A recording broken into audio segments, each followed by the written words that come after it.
Time to set the stage with the lights off. Let the little nigga breathe till the fight's lost. You ain't never like the room with the bright sauce. Hail Mary, they despise what the light brought. Let them roach niggas bleed if they can't see. sa.neter TV, what you can't be. They say that murder on my mind, now they can't breathe. Take a picture of the crew, that's your last peep. Oh, I need me your love, yeah, that's just me. Keep them jumping like some frogs, so they might be leave when the sun set. And they don't really wanna bleed from the gunplay. And like mine, niggas smoking weed on the one-way street, nigga. Yeah, we see we outside with it. Pull up to debates like we might be with it on God. Side these niggas like bullshit and they fraud. Let me chop them down with the sword. Walk them down like they live hard. This the toughest you gon' be in, we too hard. And you don't really want that smoke, my G.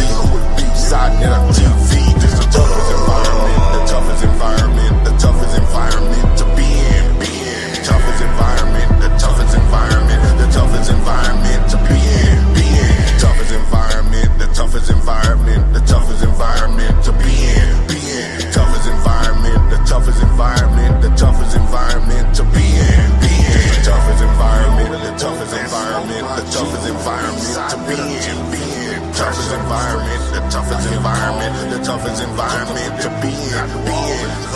Keep that off your lip before you get flipped. We got sources over here, we don't just spit. Too many bosses over here, y'all just legit. Put them niggas in the game, let them get real. Don't even step unless you come in with that scholarship. That economic tip, gotta make a dollar flip. And I might be next, I don't give a damn, a truth rolling with me, so I'm feeling like the son of man. Too many gon' hate, gotta make a stand. I'm just trying to duck the lake, you don't understand. Read them when I greet them, that's my best plan. Head first shit, I'm just saying. Nigga meet me in LA, oh you just playing. Too many be fake, what the base saying. So I tell them they don't want no smoke before they end up in the newspaper next day. Smoke, this the toughest environment, the toughest environment, the toughest environment to be in. Toughest environment, the toughest environment, the toughest environment to be in. Toughest environment, the toughest environment, the toughest environment to be in. Toughest environment, the toughest environment, the toughest environment to be in. The toughest environment, the toughest environment, the toughest environment to be in. Toughest environment, the toughest environment, the toughest environment to be in. Toughest environment, the toughest environment, the toughest environment to be in. Toughest environment, the toughest environment, the toughest environment to be in. And this is it right here. The toughest you gon' ever be in. You wasn't conscious before us.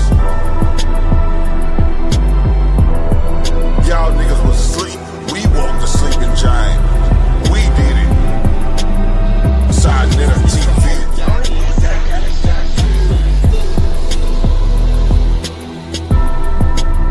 So stay your ass in your little bitty box where you feel safe.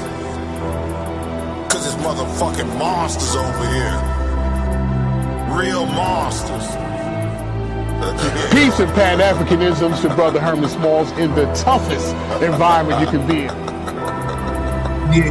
Y'all already know what it is, man. You see what went down last week. We had our brother Sekou. All right. We had our brother Sekou and Captain Tazaryach tried to get a building. Captain came out with a mean, grugged attitude, you know, and he said Sekou is not qualified. So instead of wasting the presentation, Sekou decided I might as well give it up to the people and let them see, you know? And so it's up to y'all now to see what Sekou argument was all about. Some of you said Captain Tazaryach ran from the smoke. We're going to find out. What up, Sekou? How you, man? I'm okay, sa.neter. Peace and blessings. It's good to see you. And same here. How do you feel last week when the captain said you're not qualified or something like that? Well, I mean, the first thing is that he gave it the impression that I was running after him for a debate. Right. which I was actually expecting you to correct, but I don't know why you didn't correct it, because he has a base, and that base is like the MAGA base. You need to speak certain talking point to rile up the base. So while speaking to me, he was trying to speak to his base, telling them, this African is running after me for a debate. No, sir. I never called sa.neter, not even once. Not one time. I wanted to set this up. Yeah. Okay. I was trying to set this debate up. Not one time have I ever called sa.neter and say, I want to debate Captain. Never happened. Never happened. Said anything about Captain Tazaryach, never happened. And I never said I'm coming on the show to impress him. All of those things are all lies. I came because he mentioned African several times on his videos. Always mentioned African this, African that, African day. So I said, wait a minute. I am an African, and I've done a lot of studies in African history and culture. Let me ask this man and see what he got. So what I discover is that he has nothing. He's just a captain without an army, a grumpy guy with a ninja. They say he wear ninja turtle suit and yell on the street against white people. So that's the type of captain he is. So I found out that he has nothing to offer. He just have emotions. And the next time he wants to debate me, I need to see his credentials. Because qualification, I will bring my college degree papers, my diplomas, and the degrees I'm studying, and he has to bring his qualification for me to evaluate if I can debate him as well. Okay. Yeah. I'm gonna pass the mic and see what you got. Yeah. It's on you, brother. You know how to share your screen and all that, right? Yeah. So let me. Okay. Hey, what about? Do you think about? Because I spoke to Jabari. Well, let me show you. Matter of fact, let me show you what's coming up. Okay. In the month of this month right here, this month right here, on the 28th. Wait, let me look. We got Jabari and getting in the ring. This is it. And this is for the title, for Jabari's title. He's putting it up. Floyd Mayweather going in on Inky. Now, this is Inky's title. Jabari would rather have a better title than this, but Inky wouldn't budge. So he's saying, is Christ a literal and historical character? And is Christ the word? Inky is saying yes. He is a literal and historical character. So y'all already know. So that's gonna be crazy. And Inky must got something planned, but that's going down. Now, Inky also wants to smoke with you for December, for the next month in December the 24th. So, you know. Okay. I think this is going to be very interesting. I think Garfield ran from this debate before. And, now, what was the debate? What was it? But Inky want the evolution debate. That's what Inky want with you, because he said you had a lot of mouth talking. Well, I'm saying that this debate with Jabari, Garfield ran from this debate before. Yeah. Christ, a literal character.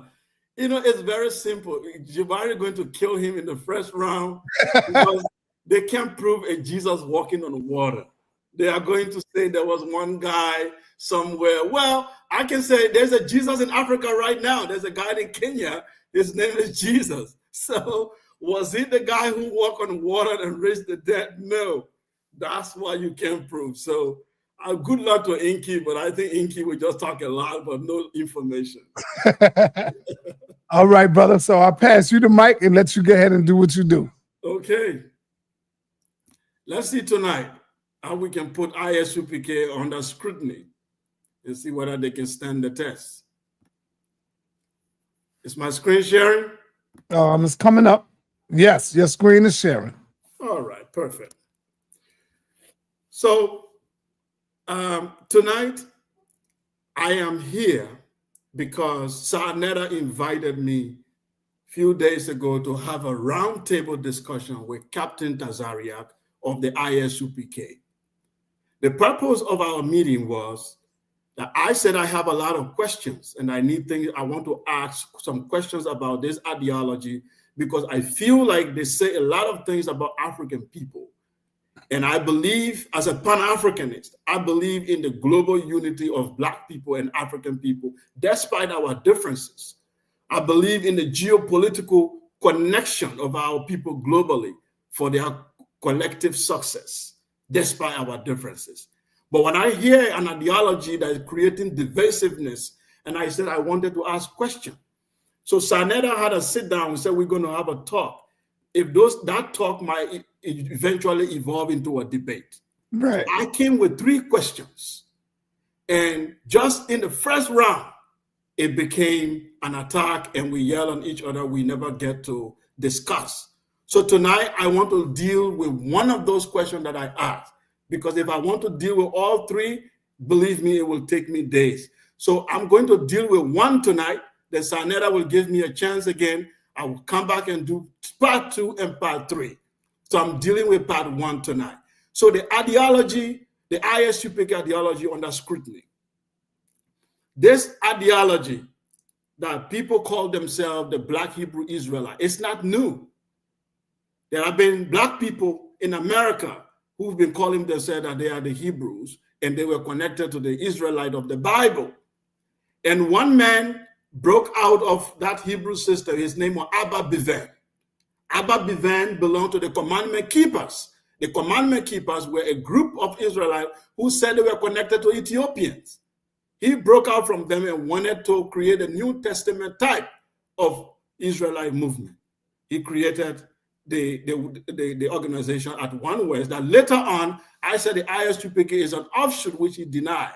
The IUIC and others also claim they come from that same root, but they have some differences. So I'm scrutinizing the ideology of this organization tonight. No hate. I have no personal vendetta. It's just the information. This was the question I asked when I met Captain Tazaryach. I said, the Black Hebrew Israelite, it's not even a question, it's a claim that I made based on my observation. I said, the Black Hebrew Israelite ISUPK ideology reinforces Eurocentric ideology and white supremacy talking points. That's my claim. I said, the things you are saying, the information that you are dishing out, it reinforces Eurocentric ideology and white supremacy talking points. The Eurocentric ideology, based on the fact that Europeans impose themselves on the world, that they are superior, better than everyone, that every information, whether it be theological or scientific, have to proceed from Europe. That Europe is the Garden of Eden, is where God poured all his blessing, and they are the superior race above all other people on the planet. They gave themselves a divine mandate to destroy, to kill, to steal, to take other people's land. And today, despite their failure, that ideology has evolved into white supremacy talking points. And these talking points find themselves in the Hebrew Israelite community. They have been regurgitated, they have been rebranded, they have been repackaged, but same thing. And he who make a claim must prove, and I have to prove it. The first proof is the descendants of Ham. They said the Africans are Hamites. I've heard this from Captain Tazaryach many times. I heard that from many of the IUIC people in their video. Africans are Hamites, especially Captain Tazaryach. Even if you invite him and never ask him about Africans, that's the first thing he's going to say. So I said, okay, I wanted to know if he can prove from the Bible how Africans are Hamites. And he said, I have to tell him who the Hamites are. I said, well, we can deal with the Bible, what the Bible says, but you are making the claim that Africans are Hamites. Can you prove it? He never came to that. So let's go to the book of Genesis. In the book of Genesis, chapter 10, verse 6 to 20, It said the sons of Ham are Cush, Mizraim, Punt, and Canaan. These three, okay, Cush, Mizraim, Punt, are land and locations in Africa that we know. Canaan is a land located in the Middle East. It continues. The sons of Cush, Seba, Havila, Sabta, Rama, Sebet. The sons of Rama are Sheba and Deda. It continues. Cush begat Nimrod, and who began to be a mighty one in the earth. At the beginning of his kingdom was Babel, Erech, Akkad, Calneh, and the land of Shinar. Now, first of all, you need to know something. The geography of this Cush in this particular chapter of the Bible is in the Middle East. We've seen Mizraim, yeah, it was the Hebrew name for Egypt. Punt, it was they say Hebrew name for Libya, some say Somalia. Canaan is the name of the land of Israel, the Palestinian land today. But the Bible continues and says Cush begat Nimrod. And Nimrod started ruling in somewhere that will be located today, according to biblical scholar, in Iraq. But yet, these people say Africans are the Hamites. The Bible continues. Mizraim began Ludim, Anamim, Lehabim, Nephthalim, Patrosim. Now, these names that they are mentioning, I'm asking any of you that are listening to me, do you know of any African ethnic group that is called Anamim, Lehabim, Nephtatim, Patrosim? I've never heard these names in my entire life. If any of you know any history book of any land or any ethnic group in Africa that's called themselves Ludim, Anamim, Lehabim, Nephtatim, Patrosim, please point it out. But these lands are not in Africa. Canaan, they say Canaan becomes Zidon, his firstborn, Het, the Jebusite, the Amorites, the Havite, the Archite, the Sinai, all these names, not in Africa. These Canaanite children. These are the sons of Ham after their families and after their tongues, their countries, and their nations. I'm telling you, if you will use the Bible, no Yoruba, no Hausa, no Madinka, no Wolof, no Dinka, okay? Those ethnic groups, no Zulu, no Khoisan, those ethnic groups that Captain Tazaryach like to make fun of, your God could not remember them? Okay, wait a minute. They said, well, it was in, it was happening many years ago. Well, but God knows the future. He knew the African ethnic groups will be called Yoruba in 2025. He knew they will be called Madinka. He knew they will be called Suso. He knew they will be called Wolof. He knew that they will be called Zulu. He knew that they will be called the King of Rwanda, all the other names. Why the Ludim, Petrasim, Nehabim, Castrobim, all these names, we don't know them. They are not in our land. They are not in our ancestry. They are not in our history. But you want to give us a name, but you can prove it. What document can you present? These were the question, people, that I wanted to ask him. Let's go to the Europeans, how they started describing Hamites. In 1896, a French artist named Jean Tussaud, if you look at these images on your screen, these were various paintings of the three sons of Noah in time by European artists and painters. It's very important we look at these paintings because these paintings will tell us something as we continue right now. The image number one was created by a French artist named Jean Tussaud, or James. You can see clearly the three sons of Noah are Middle Eastern people. Image number two, 1866, by a French artist, Gustave Doré. The three sons of Noah and Noah himself are Europeans. Image number three, 19th century Russian artist Ivan Stepanovich. All the three sons of Noah. You can see Ham standing there. He's being cursed away by his father, all white people. Image number 4, Italian, Bernardo Luini, 1510 to 1515. Those are the three sons of Noah with their father, all Europeans. Now, why is this important? It is important, apart from the 4th image, which is by the Italian, all 3 images, they happen in the 18th century, 19th century, 1896, 1866, and the 19th century.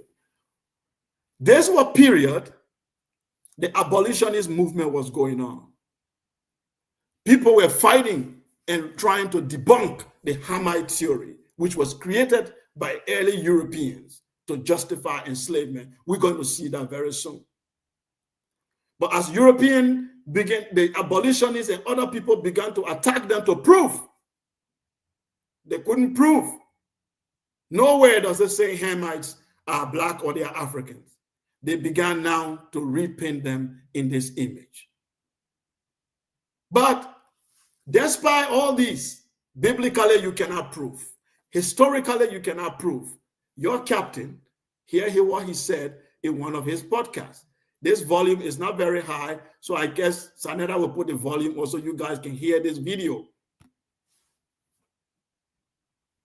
Black people are Israelites? Yeah, but not like an African black. I don't. It's interesting because when you meet African people, they don't like African Americans, and when you meet these African Americans, they don't like the African people. Who's right here? Well, we're more right than them because our reason is twofold. You're more right than them. Yeah, I'm gonna tell you. Okay. Than them. Okay, I want you to listen very carefully. He said, black people are Hebrew Israelite, but not the African black. I want you to be very clear because I don't want people denying when we say things. I'll play it again. Black people are Israelites? Yeah, but not like an African black. Black people are Israelites. Captain say yes, but not the African black. In English, that's what is called explicit statement. When you make an explicit statement, it's just the interpretation. It's very clear, it's self-explanatory. He didn't say some Africans. He didn't say some black. He said that not the African black. He didn't mention any other color in Africa. He said the African black is the one who is not Israelite, but he is the Hamite. And let's go to the next video that is much clearer. We're not African people. You can't be an Israelite and an African at the same time. All right, maybe we should define that now so people can understand. Because you can't be an African and be an Israelite at the same time. He continues. Thought, just like when I first heard it and Right. hadn't seen anything about it, my thought was, okay. Sorry. We're not African people. You can't be an Israelite and an African at the same time. All right, maybe we should define that now so people can understand. Yeah, Because okay. my thought, just like when I first heard it and Right. hadn't seen anything about it, my thought was, okay, I assume this has some, of course, it's some sort of biblical interpretation, but it has something to do with the fact that you guys think that you originally emanated from there, which means like every other type of person that's ever existed too. Right. If you emanate from somewhere, you spread out to other places over Right. human history. But it sounds like that's not the case. No, we don't. So biblically speaking, Africans, so Noah, when you follow the Bible, Noah had 3 sons, Ham, Shem, and Japheth. Right. Hamites is where Africans come from. Stop. Noah had 3 sons, Shem, Ham, and Japheth. Hamite is where African come from. He didn't say some. He didn't say south of Sahara. He didn't say middle. Explicit statement. Okay. So, and you can even in the Bible dictionary, the Zondervan Bible dictionary will tell you Ham was the progenitor of the dark races, but not the Negro. Now, listen, he has given an evidence. Number 1, his evidence is the Zondervan Bible dictionary said that Ham is the father of the dark races, but not the Negro. I want you to capture all of these things because they will be interesting later on of the proof I'm going to bring. So please, if you have a pen and paper, I want you to note this, what he's saying in this video, because denial will not be accepted. He's quoted the Zondervan Bible Dictionary and said that is his proof, because that dictionary says Ham is, the Hamites are the dark races, and Negro is not part of that. I will take it back a little time, and one more time. Races, but not the Negro. It actually says that in there. That's a white Bible, so even y'all know that. It says that? Yeah. If you Google Zon. So Captain have made it very clear here. There's no denial. There is no, I wasn't saying that. I'm trying to sugarcoat it. There is no trying to qualify the answer. Africans are Hamites, and the Zondervan Bible Dictionary is the evidence. I hope everybody remember that as I proceed. Now, Captain Tazaryach used 3 Eurocentric talking points in these last videos, because when I say their ideology is Eurocentric and white supremacy talking point, I have to prove it. Number 1, Africans are Hamites. That theory did not originate from black people. It originated from colonialists and slavers. They were the one who made up this, now, including the Arabs, Muslim enslavers. And we will prove that tonight. 2, the Zondervan Bible Dictionary claim. The Zondervan Bible Dictionary says that the Hamites are the dark races, but not the Negro. But what he didn't tell you is that the Bible Dictionary, the same Bible Dictionary, does not say the Negro is a Shamite. I will take that again. The Zondervan Bible Dictionary he mentioned says that the Negro is not Hamite, but it does not say the Negro is a Shamite either. So where does the Negro belong? There was a dog whistle in that. He did not capture it, and I will reveal it tonight as a white supremacy talking point, which he did not capture in that dictionary. The dictionary was trying to denigrate him and his people, and he did not even understand it. He thought it was an evidence, while in fact it is an evidence against him. Point number 3, Africans sold black, or black, or Africans sold black or Negro. You know, he always says that, right? The African, sometimes he will say Africans sold the black Hebrew, or sold the Hebrew Israelite, or Africans sold black people. That also is a European talking point. Reason being, the transatlantic slavery have 3 different facts that we know about it. 1, there were European kidnappers and slave raiders who were raiding towns and villages, capturing people and taking them and selling them into slavery. There were Europeans who were removing kings who refused to accept slavery. And there were African collaborators into the slavery. And there were European kidnappers enslaving people. So when you take one narrative and say that Africans sold black people and try to relieve white people of the guilt, it's a Eurocentric approach to that history, because this is what Europeans used to say, we did nothing. Your people sold out to us in order to free themselves. And we're going to see tonight whether Europeans kidnapped people or they bought them. We're going to see that too. But first, let's deal with the issue of Hamite. Did white people originate the theory that black people are Hamite? Here is the evidence. The black Hamite come from the Bible exegesis. And when we say exegesis, we are talking about Bible commentary and Bible interpretation that was used by Jewish and Christians. What you have on your screen is an image from the Alba Bible.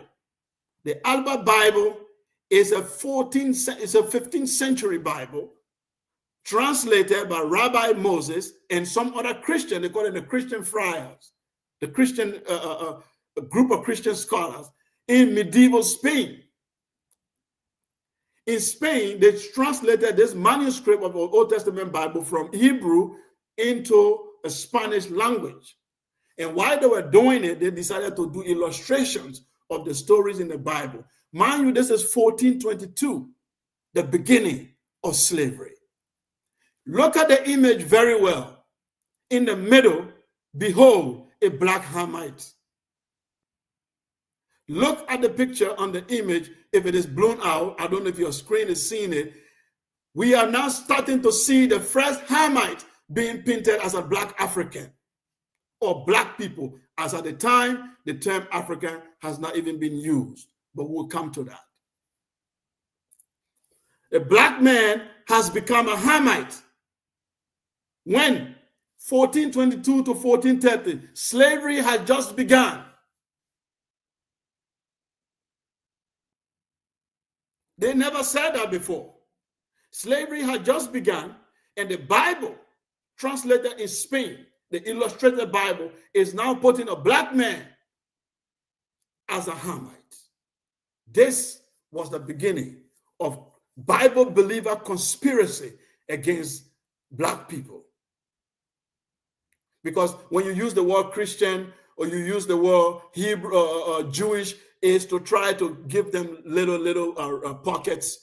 Call them one name. The one name is Bible believers and their God. I remember somebody told me, he said, Sekou, aren't you afraid when you die, the God of the Bible going to judge you? I said, I am supposed to judge the God of the Bible. I need to prosecute him for creating a book that created one of the greatest horror in the history of humanity. The Palestinians are dying right now because of the book created by the God of the Bible. The transatlantic enslavement was justified by the God of the Bible. The killing of the Hutu and the Tutsi that happened due to the Hamite theory was caused by the God of the Bible. I'm supposed to judge the God of the Bible and throw him into hell. He's not righteous to judge me. He's not qualified to judge me. Well, it is the Christians and the Jews who misinterpreted. Why didn't he come down to correct it? I thought he is all-knowing, all-seeing, he's everywhere. He couldn't correct people reading his book. If I invented something today and that thing is being used to kill people, you think I will be disconnected from it? If you manufacture a drug and say it's for medicine, but you place it in the market with people who couldn't distinguish it, and they took it and they become addicts, you think you will not be called? You think you will not answer questions? The God of the Bible need to be prosecuted. This is why the Bible believers are not telling you. The Alba Bible, the black Hamites appear for the first time. This is where your Hebrew, Israelite, and the ISUPK, you do not have any document at this time from any ISUPK. You don't have any document at this time from any black Hebrew Israelite. This is the white man painting black people as the Hamite for the first time. This is where you got it from. Let's go to the Muslims. 10th century Islamic sources. What you have on your screen is from Masoudi. Masoudi is a very well-known Islamic scholar and a geographer. He was a great traveler. If you know Islamic history and you've been reading Islamic literature, you will know about a great scholar called Sheikh Masoudi. He wrote a book called Muruj al-Dahab. In that book, he clearly states, he said, as for him, he went out and told his two brothers that he had seen of his father. So they took a garment and approached their father and walked backward until they covered him. When Noah awoke from his sleep, he knew what his youngest son had done to him. He said, cursed be on Canaan. The lowest of slaves shall he be to his brother. And he cursed him that his color should be black and that he should have a detestable odor. Now, this Muslim even added some spice on it because the Bible believers, they just say Ham is cursed and that's it. We know Canaan is cursed, but they always say him. But Masoudi is saying that the black color originated from that curse. Now that explains how the Muslims were able to justify the trans-Saharan slavery. So Allah needs some questions to be answered. People say, well, it's not in the Quran. Well, not everything Muslims do that come from the Quran.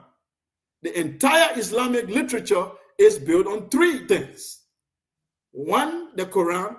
Two, what the Prophet said. And three, what the Mazhab said, the scholars, their interpretation of literature and history. The Quran does not tell you pray 5 times a day, but you pray 5 times a day. The Quran does not contain all the rak'ah and the surah or how you pray, but you do it. It's come from the hadith. The Quran does not contain most of Sharia or the laws of Muslims. Does not necessarily come from the Quran. The Quran is just a summary book having a lot of poems in there. There's no coherent story in the Quran. But it is the Islamic scholars who are the one who put together literature that govern the Islamic theology. And they endorsed the curse of Ham and put spice on it. And that led to the enslavement. I hear Captain most of the time when he says, you Hamite did this, you Hamite did this. But again, he always said that the Arabs are Shemites, his brothers. But he never tell you that his brother Shemite also bought him as slave. He never says that. All Hamite are put in one group. But when it comes to Shemites, we got to separate them. We got to say there is the Hebrew Israelite, we got to make distinction. But when it comes to the Hamite, no distinction. If there is no distinction, sir, your brother Hamites, your brother Shemites, the Arabs, started slavery. I don't know, your prophecy in your Bible, it was Canaan who was cursed. It was Canaan, the son of Ham, who was supposed to be slave to the Shemites, who was supposed to be slave to the Japhites.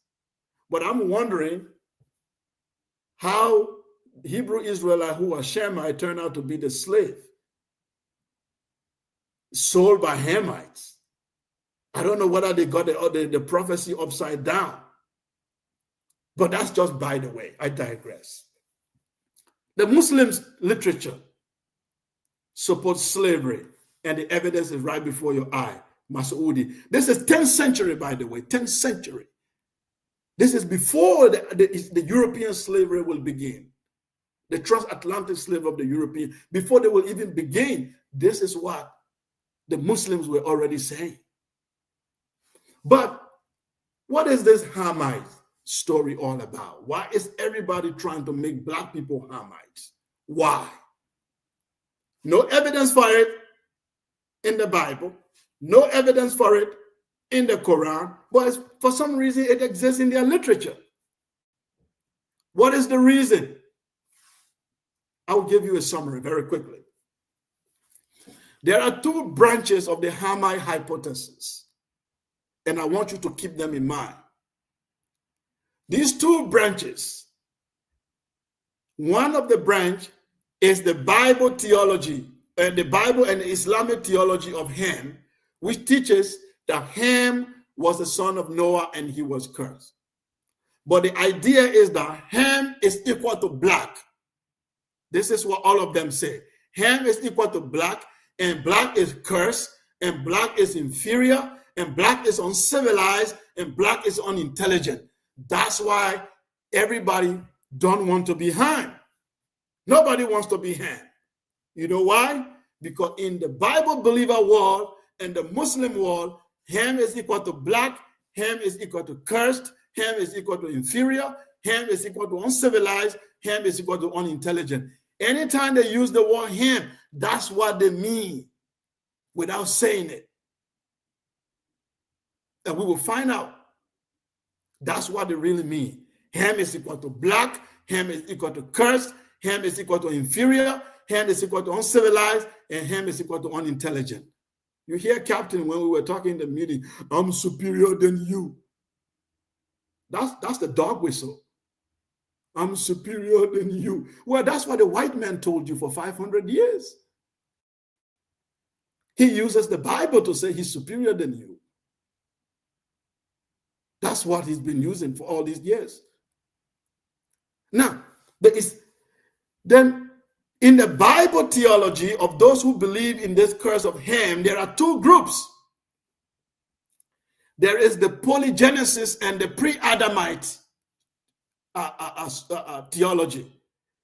The polygenesists, they believe that all human beings did not come from Adam and Eve, or all human beings did not come from the Noah children. That we are now all descendants of Noah. The pre-Adamites also believe the same thing, that there were certain species of human existing on earth before Noah's children. These polygenesists and pre-Adamites believe that Ham was from the dark race, but he was not a Negro, because the Negro is not a human being. He is an inferior being from the animal kingdom. I will prove it. I will prove it. That will bring us to the Xenophon Bible very soon. Then there is another branch of the Hamite theology, is the racist anthropologists. That means so-called scientists, but who are basing their science, they are drawing their science from the Bible. It's called pseudoscience, basically. They are also using the Hamite theology, hypothesis.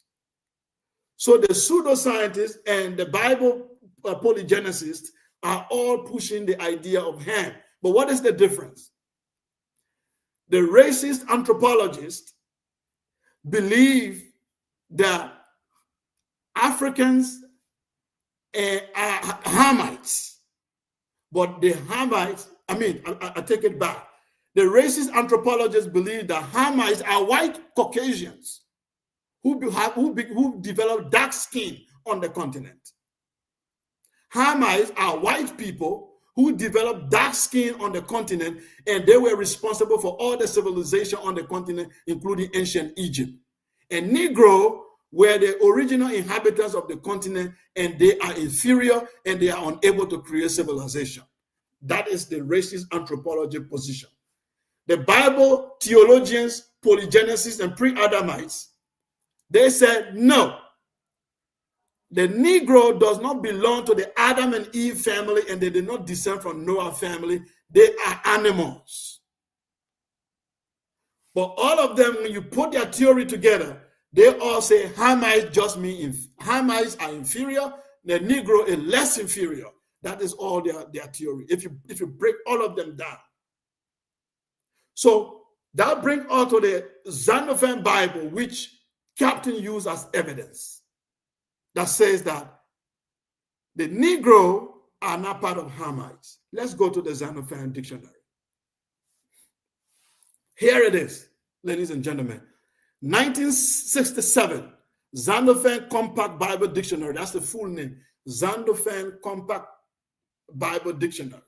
It says, Ham, the youngest son of Noah, born probably 96 years before the flood, and one of the 8 persons to live through the flood. He became the progenitor of the dark races, not the Negroes, but the Egyptians, the Ethiopians, the Libyans, and the Canaanites.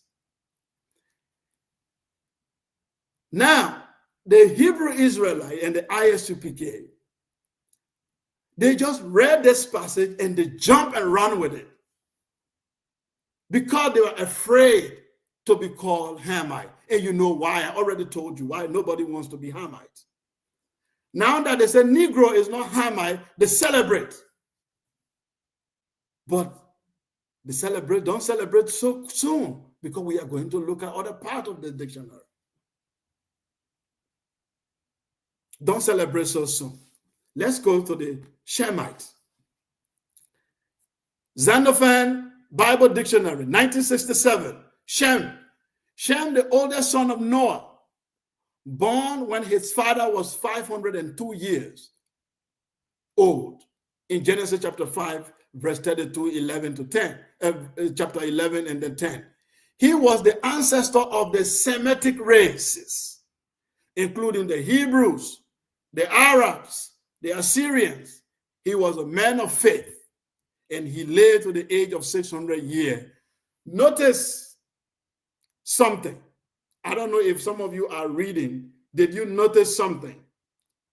From reading Ham and Shem, we don't see Negro being part of any of the human family here. Let's go to Japheth. Japheth, the elder son of Noah, it gives the Bible verses. The name means enlargement or expansion. He and his two brothers, Shem and Ham, were born before the flood, and all three entered the ark with Noah and their wives and the flood. Noah blessed Japheth with his word. God shall enlarge Japheth, and he shall dwell in the tent of Shem, and Canaan shall be his servant. And the descendants of Japheth are listed in Genesis chapter 10. It continues. Javan, Tubal, Mashek, and Tiras. These names are associated with people of Europe and the Asia Minor, including the Greeks, the Christians, and the Medians, whatever. Now, all the three human race, or the ancestor of the three human race have been, I'll take it back. The ancestor of the entire human race has been mentioned, and all groups have been mentioned. The Negro is missing. Did you notice? Because the Negro has been removed from him. But where is he? It's called a dog whistle. A dog whistle is a coded message. If you have to be smart, you have to be intelligent to get it. You can be a high school dropout and understand what I'm saying here. He said, Ham is the dark races, but not the Negro. Okay, where's the Negro then? In Shem, not mentioned. Japheth, not mentioned. Is he a human being? Because all humans are supposed to be mentioned. The Negro is not mentioned. The reason is in this book, ladies and gentlemen.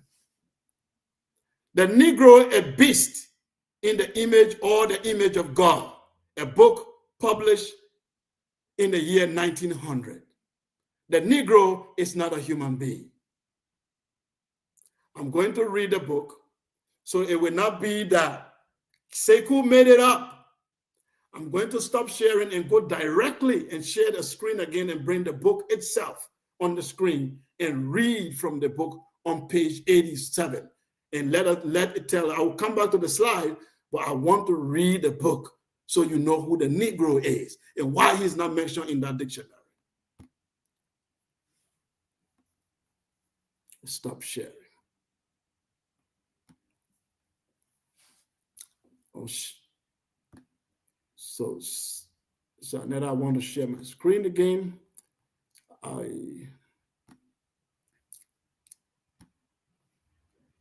Okay. There you go. The book is on the screen.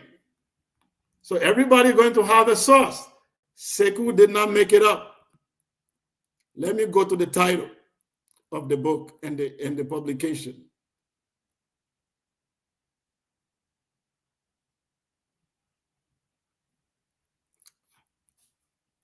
All right.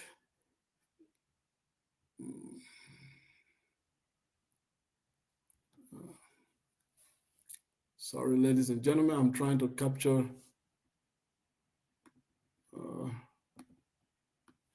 Yep. So take your time. Let's get it right. Take your time. Okay. Let's do it. All right. So now I'm trying. Okay. So let's look at the first page here. That is like the intro. It said, "The Negro, a beast or the image of God. The Bible as it is." They are taking it from the Bible, y'all. This is not. In the subtitle, it said, "The Negro is not the son of Ham." Very clearly. You see that? The same thing in the dictionary. The Negro is not the son of Ham. This is what it said. This book is by Charles Carroll, 1900. Now the Negro is not the son of Ham. Who is he? Let's go to page 87. Very quickly. Go back one more time. Let me see that again.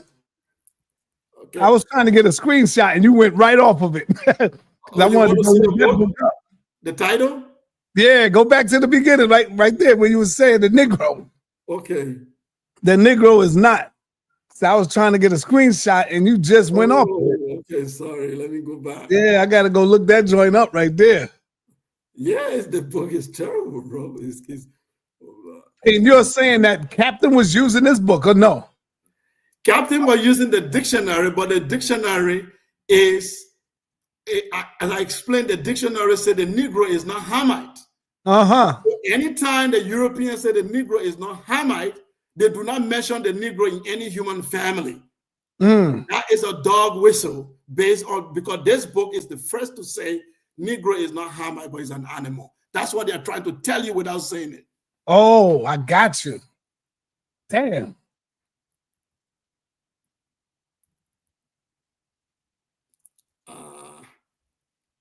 I don't think you passed it yet. Yeah, okay. Okay, let me go down. I think it's down somewhere. Yeah, it's down. Keep going down. Okay. Right there, you passed it. Oh. Go back up. It looked like you passed it.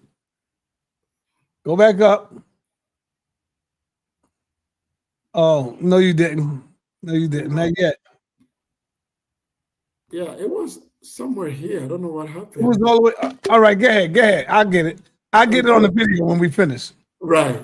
So Yeah. let me just go to page 87 very quickly.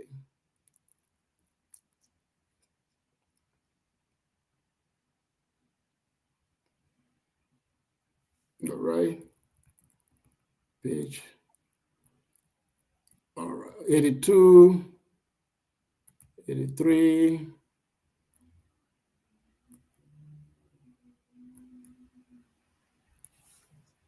Oh.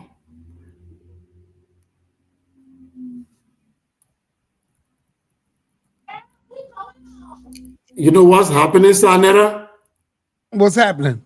When it gets to that part, it goes blurry.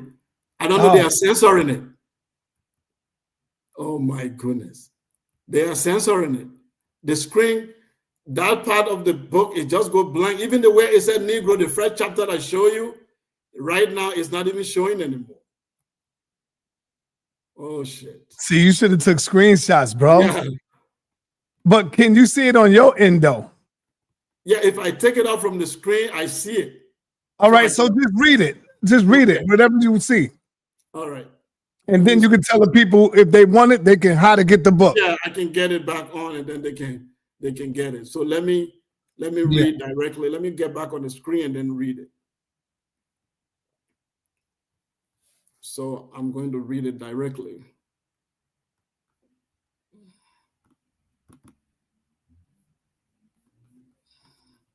Yeah, that's very strange. It just, wow. Captain, you got to come on out, Captain. You my captain. You got to come out now, man. Come on, Cap. The evidence is everywhere. You got to come on out, Cap. Wow. This is crazy.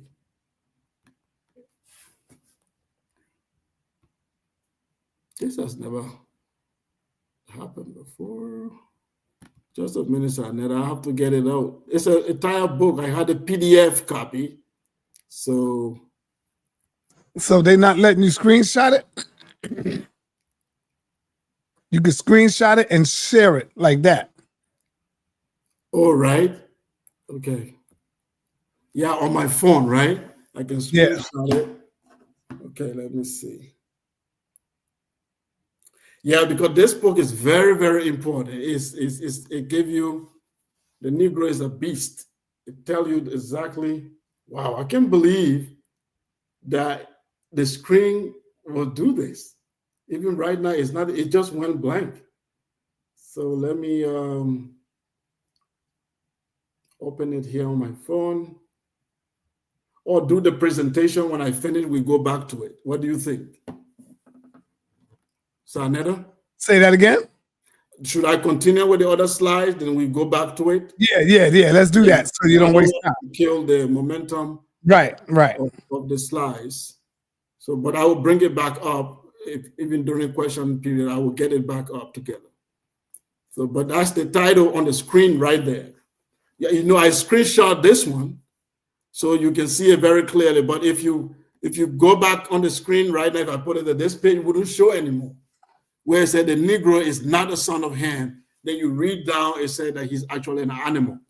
So basically, this book is used to teach. This is a Christian. It was published by a Christian Bible house, by the way.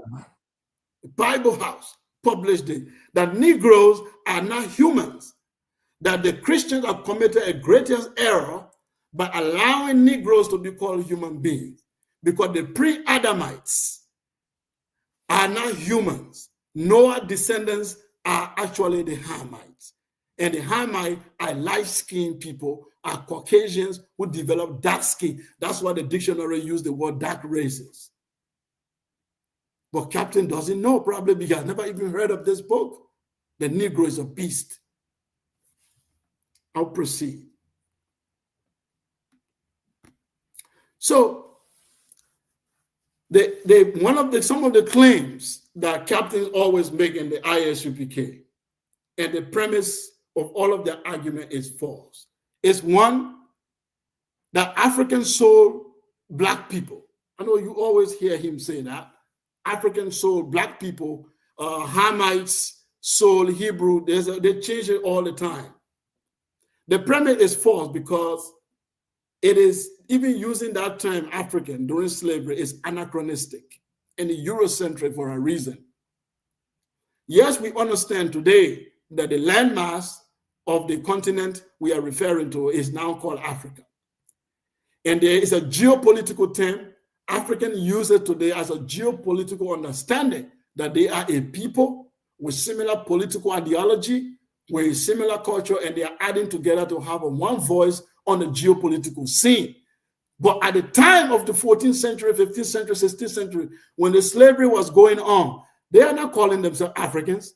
They are not Africans. So when you want to say African soul Hebrew Israelite, you got to call their proper name. Who were the people that sold who? Because when you use the term African there, you are trying to say, for example, let's say, for example, if I said Nick Fuentes and the white supremacists, or let me put it this way. If I said, why didn't America stop the Moor from invading Europe? Why didn't America stop the Moor from invading Europe? There was no America. Yeah, there were white people. And those white people live in a place called America today. They are called American, but they were in Europe at the time. But there was no America to stop them. So it is anachronistic. If you say, for example, why did the African American not join their voices together to fight on the plantation? They were scattered all around. They didn't even have the consciousness that they were one people. They were just on the plantation with different identity confused. They never even understood that they were one people. They had to join forces together. So when you are using history, you got to use the context. You cannot use terminologies that are anachronistic. You cannot make a proper argument. Then you say the idea that they even sold their people is the European narrative, because Europeans want to free themselves from the guilt of slavery. So from the 19th century, they began to peddle the story that Africans sold Africans. Africans sold themselves. It is Europeans who drive that narrative to create divisiveness, to create fight among Black people, but they overlook the historical documents, which I'm going to show, that Europeans raided African towns, slave raid, attack African villages, attack towns. That's not trade. When you raid people's town and capture people on their farms and capture people during fishing, capture people, royal families, that is not trade. That's kidnapping. Why do you always overlook that part of the story? But you pick there were African collaborators, no denying. Just like there are black African collaborators today working with the white man. Even in America, there are black collaborators always working with white people. So yeah, there were African collaborators. But are you saying that the European did not raid African towns and villages and capture people? Are you saying that there were no Africans who fought? There were no African kings who fought against slavery? That's a lie. The documents are here to prove it. So you are taking a single story, and that single story is based on Europeans trying to justify themselves before humanity. And you are helping them to peddle that. You whitewash history and push white supremacy talking point. These are talking points you will hear from Nick Fuentes. What is the difference between Captain and Nick Fuentes? The difference is their skin color, but they talk the same thing, just in different contexts. It's a political ploy to disunite black people, but you seem not to get it. Let's try to see some documentation. The first documentation I want to show you here is a L'Encourate de Fraya, one of the, let me start from this one. The 1441 conclave, an explorer who was sent to West Africa, how he kidnapped slaves. Let's go find this document out right now and see what it says. I'll stop sharing.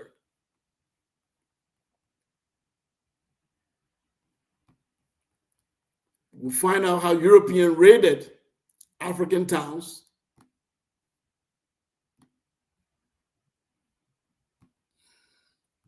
Yeah.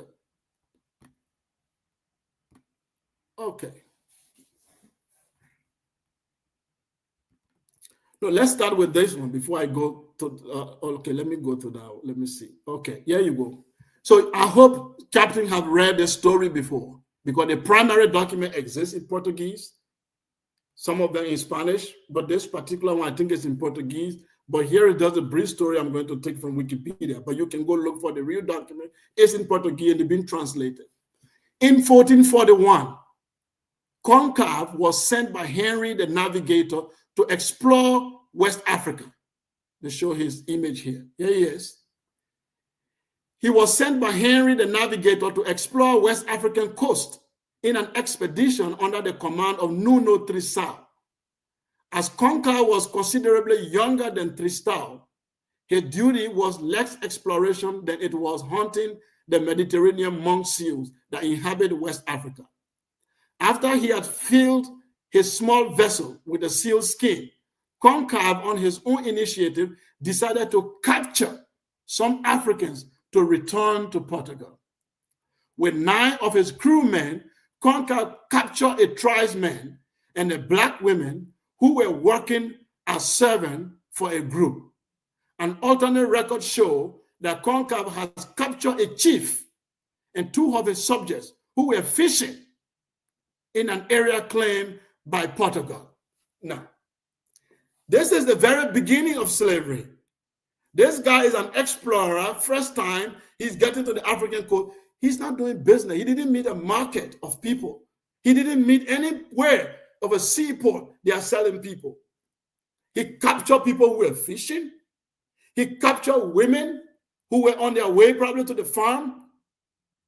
So when you say European came and they have businesses with Africa, as if African did not build slave ships. It was those who were profiting that built those ships. Who built all the seaports that were transporting slaves? It was Europeans. Now we see even the beginning of slavery. This is just the starting of it. 1441. Some people even say slavery started in 16th century. I mean 1600. Here we are in 1441. This guy comes on African coast, capture people because he has a superior weapon. Capture women, capture people fishing. There's something interesting happened. He said the alternate record showed that Concave has captured a chief and 2 of his subjects who were fishing in an area claimed by Portugal. The chief then offered more slaves for his freedom. Concave accepted the offer. Now, See how they put the translation, the chief offer more slaves. No, he captured a chief, a powerful person, and he has a weapon. And this person said, set me free so that I can give you some of my servants. This is called kidnapping. When you kidnap people and you say, send me $1 million before I release your family member, I'm not giving you that money because I want to make you rich. I'm giving you that money because you kidnap me or you kidnap somebody and I want to save my life. This is the beginning of slavery. This is the beginning of the transatlantic slavery right before you hear. I'll go to the next one. 15th century, the Papal Edict authorized African slave trade, indigenous land seizure. So, I go down here. There is no single document known as the Doctrine of Discovery. It referred to a series of papal bulls. This is a document in the papal bull or edict and other church documents that collectively become known as the Doctrine of Discovery or the Christian Doctrine of Discovery. The Doctrine of Discovery was a declaration of Christian supremacy and should count among the founding document of white European supremacy. The doctrine worldview is the common thread that links such things as American Indian boarding school, mass incarceration, violence, Standing Rock, and the killing of George Floyd, Fidel Castro, and many others. This is just an article explaining. The Doctrine of Discovery was a precursor to the Manifest Destiny, the worldview that the New World leaders, settlers, used to justify abusing, killing indigenous people for their land and black people for their labor. One of the Doctrine of Discovery, better known as the Edict, is the Inter Cathedra of 1493. Pope Alexandria the 16th issued it just after Columbus returned from his first voyage. It granted the king and the queen of Spain the right to the land where Columbus traveled and other land Spain might find, as long as no baptized Christians had a prior claim. Okay? So what this document is saying here basically is that any land they find Christians, anywhere they find people who are not Christian, are not Bible believers, they should capture that land and they should enslave those people. Pope Nicholas V issued the Papal Bull, Dom Divaces, on 18 June 1452. It authorized Alfonso V of Portugal to reduce any Saracen, Muslim, pagans, and any unbeliever to perpetual slavery. Very clear. So if you have a Bible-believing people in Europe say that anybody you capture who is not following the Bible, you should enslave them, is that a slave trade? Is that a business? It's kidnapping of people. It's what the Muslim jihadis are doing today. Go to any land, if they don't want to say they are Muslim, capture their land, kill them. That's what they were doing to people. So when you sit there and say, African sold us, why do you ignore all these documents of the Papa's Bull? Why do you, the entire conclave, why do you ignore all these documents? They were the one who, they said their God told them to capture our land. It is not the African God. It was their God. So they did not come for trade. The trade happened later because they now got a lot of traitors and sellouts, like you Bible believers among them, that began to do the trade, and the Muslims. But originally, they started with kidnapping. They came because their God gave them. The conquistadors, when they came to the Americas, they said their God told them to come. They were conquering people's land in the name of their God. If you refuse, you'll be removed. That's not trade, that's kidnapping. It's like today, how America takes people's oil. You think those countries are willingly doing trade with America? If you refuse, they will overthrow you like Saddam Hussein. They will kill your president and they will pull a puppet and take the oil. But then 500 years later, they will say, we had a trade with you. That's not trade. That's not trade.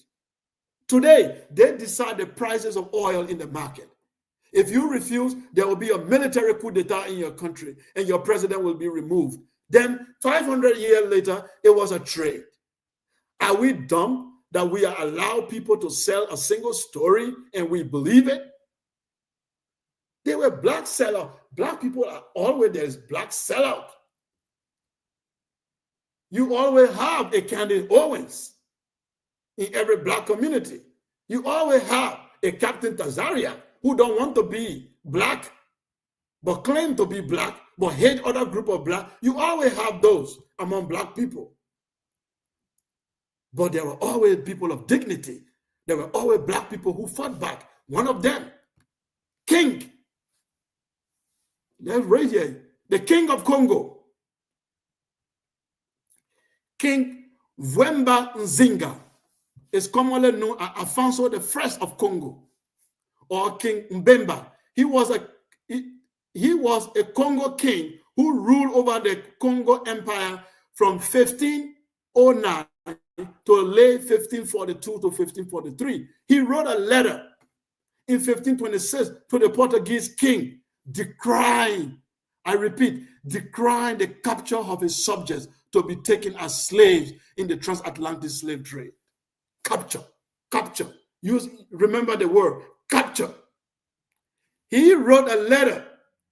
This king, by the way, to avoid being enslaved, he decided to convert to Christianity.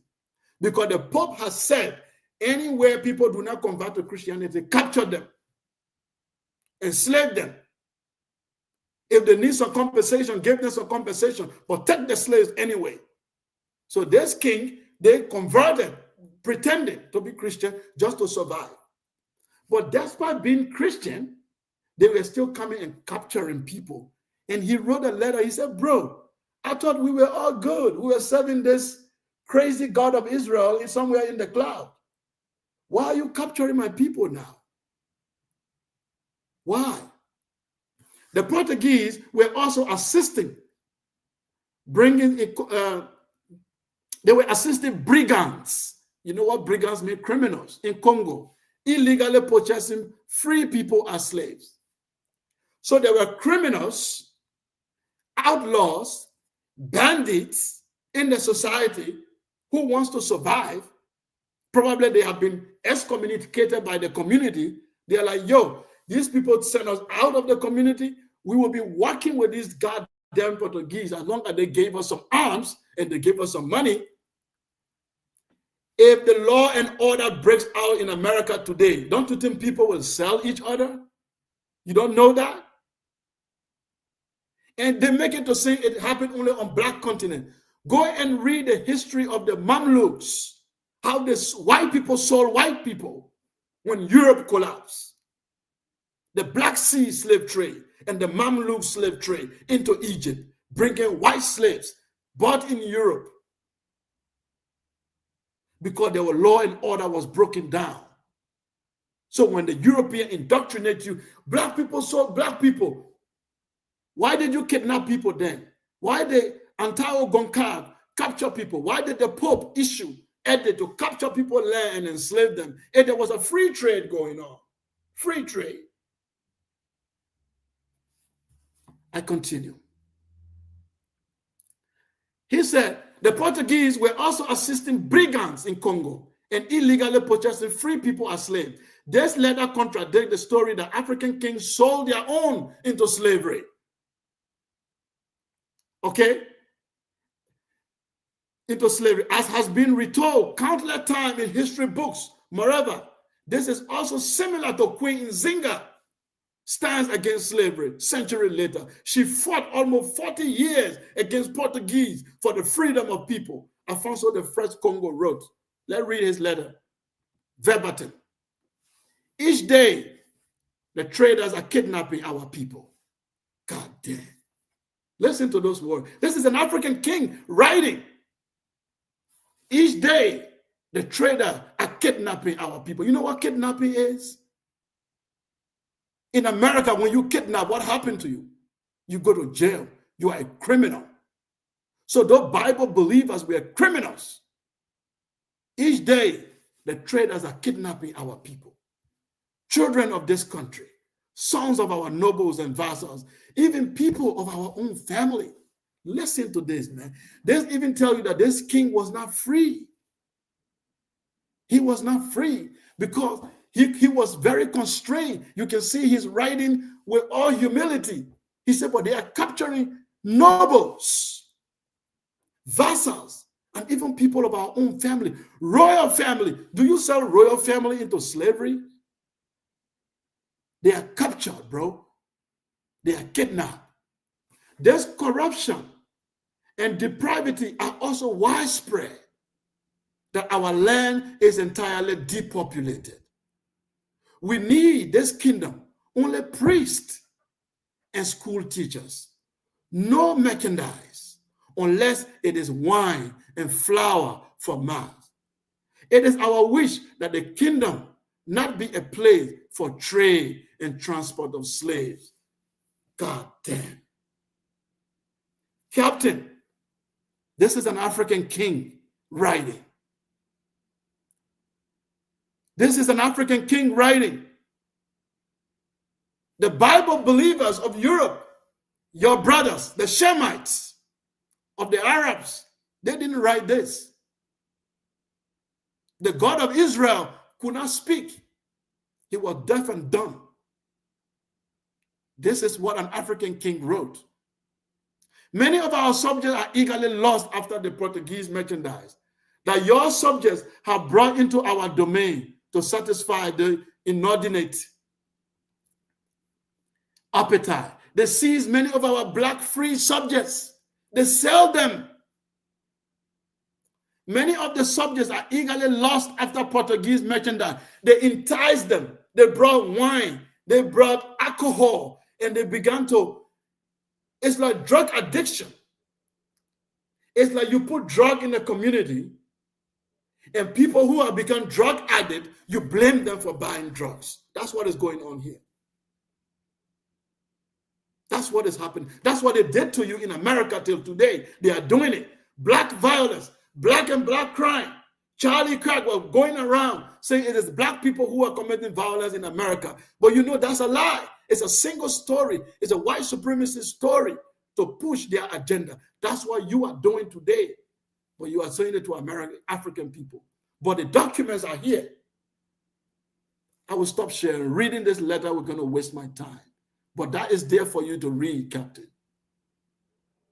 I'll go back to the slides. I'll finish up very quickly. I'll go back to the slides. Sekou. Yeah. You got a lot of Israelites in the building. They mad at you, man. They mad. You got Elder Yara, Black Sage. He's saying, man, he getting ready to go in on you, man, on the information. I hope it's the information, you know. So yeah, they going in a little bit in the comment section. Black Sage and all of them, Elder Yara. Okay. I hope they are up to the task to deal with the information. No doubt. No doubt. Yeah. So let's go. Let's continue down here. So we are still on Hamites. The anthropologists, I told you, the European, I told you there were two theories on the Hamite. I dealt with the one of the Bible.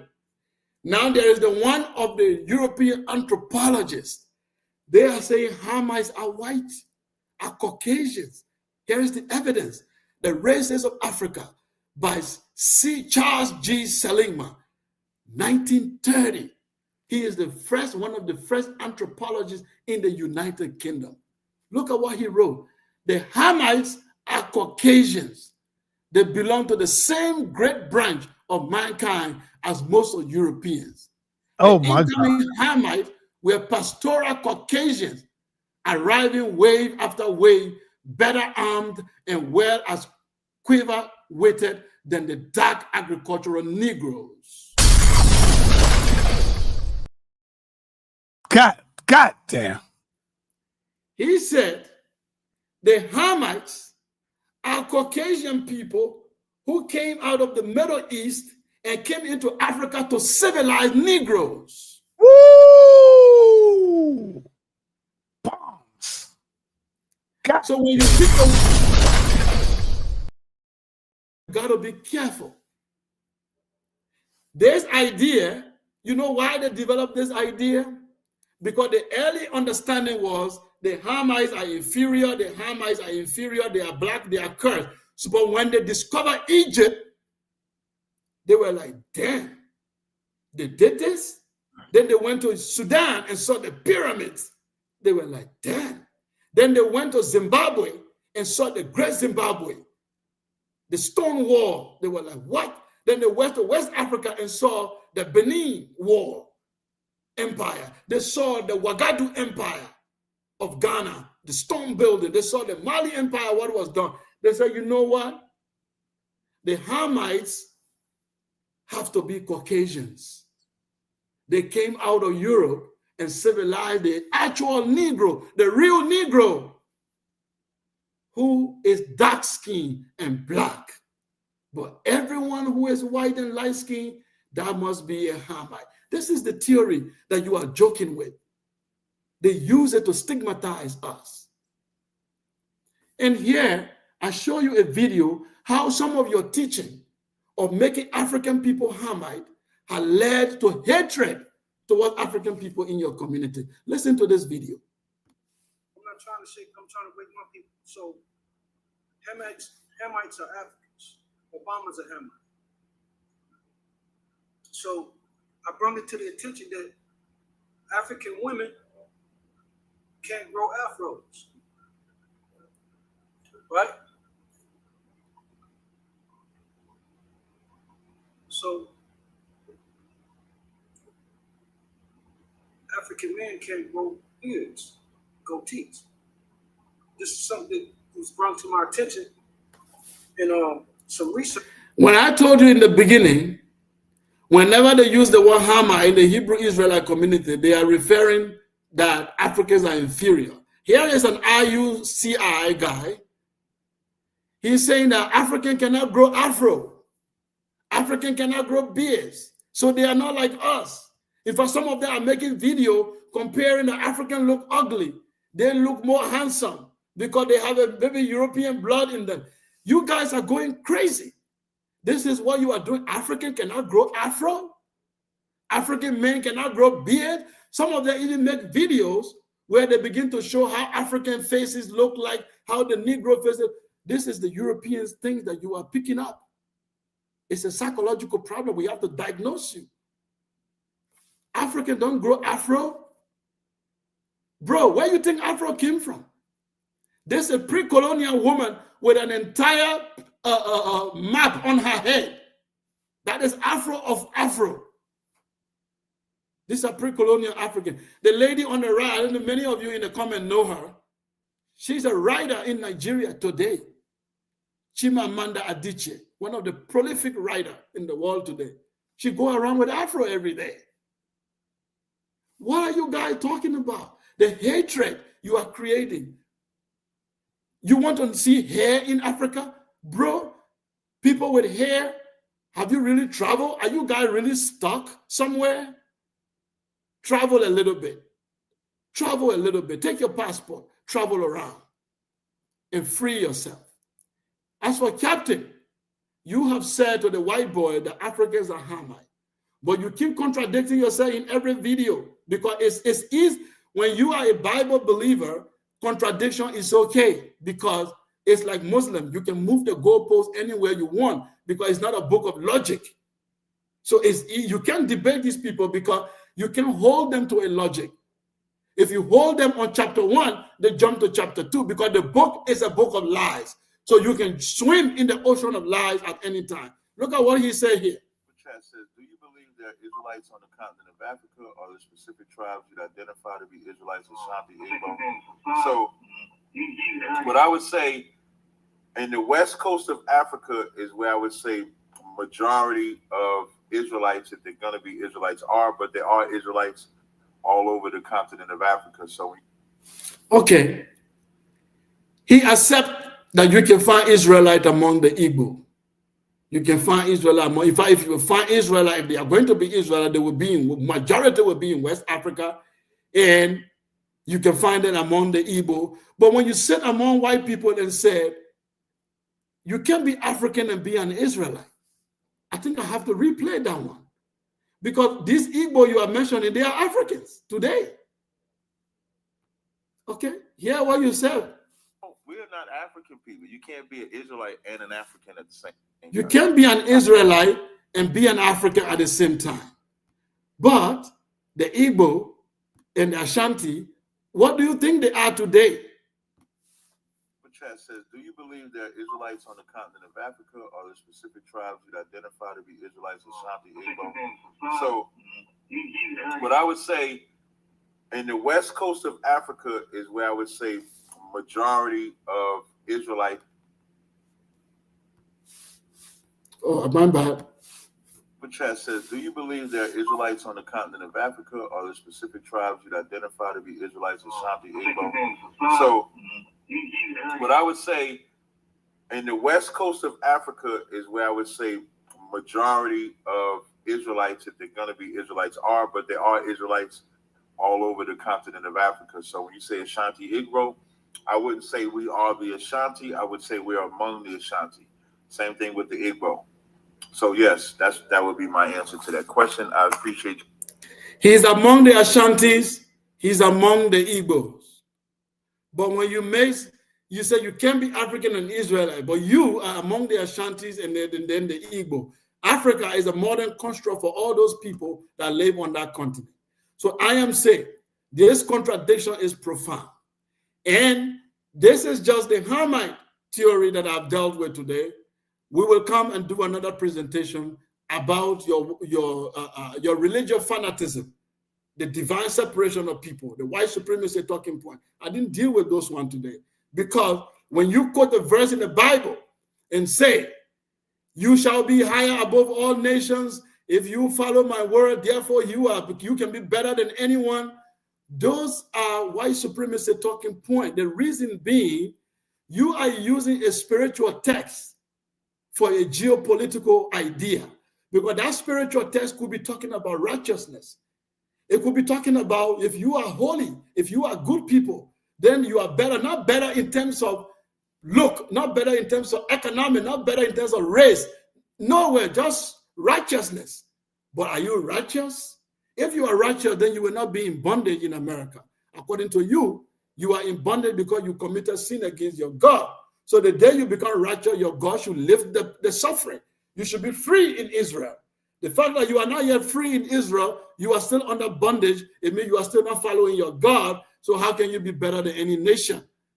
So this contradiction that you guys live in, this religious fanatism, pick a text in the book and use it for political gains. What the Muslims do. How will you question a Muslim who say, everybody is born a Muslim according to my book? What are you going to say to him? He look at you and say, Captain, you are a kafir, you are a rebel because you deny not to be a Muslim. According to the Quran, you were born a Muslim. And you are like, no, my Yahweh Shah doesn't tell me that. He said, I don't care about your Yahweh Shah. This is what Allah says. So you guys are going to hold each other by the throat. Who is going to win? The one with the superior weapon. This is what the white man did. The white man said he was the chosen race. That's why he enslaved you, using the same Bible. So we are saying it is a Eurocentric perspective. And you lie in one of your texts. You said, I asked him whether the Bible is Eurocentric, and he said no. Go back to the video. You said, is Bible a European book? I said the original text of the Bible is not from Europe. It is from the Middle East. And that is the fact. But do you have the original text, Captain? You don't. The King James Bible, 66 books. The Catholic Bible, Douay of Rheims version, 73 books inside. The Jehovah's Witness Bible, different Bibles. You don't have the original text. I said the original text, the idea of Bible did not originate out of Europe. But these Bible you are holding in your hand, translated by Europeans, are white supremacy texts and they are being used to push white supremacy agenda, and you are regurgitating the same thing. I rest my case, and let's discuss.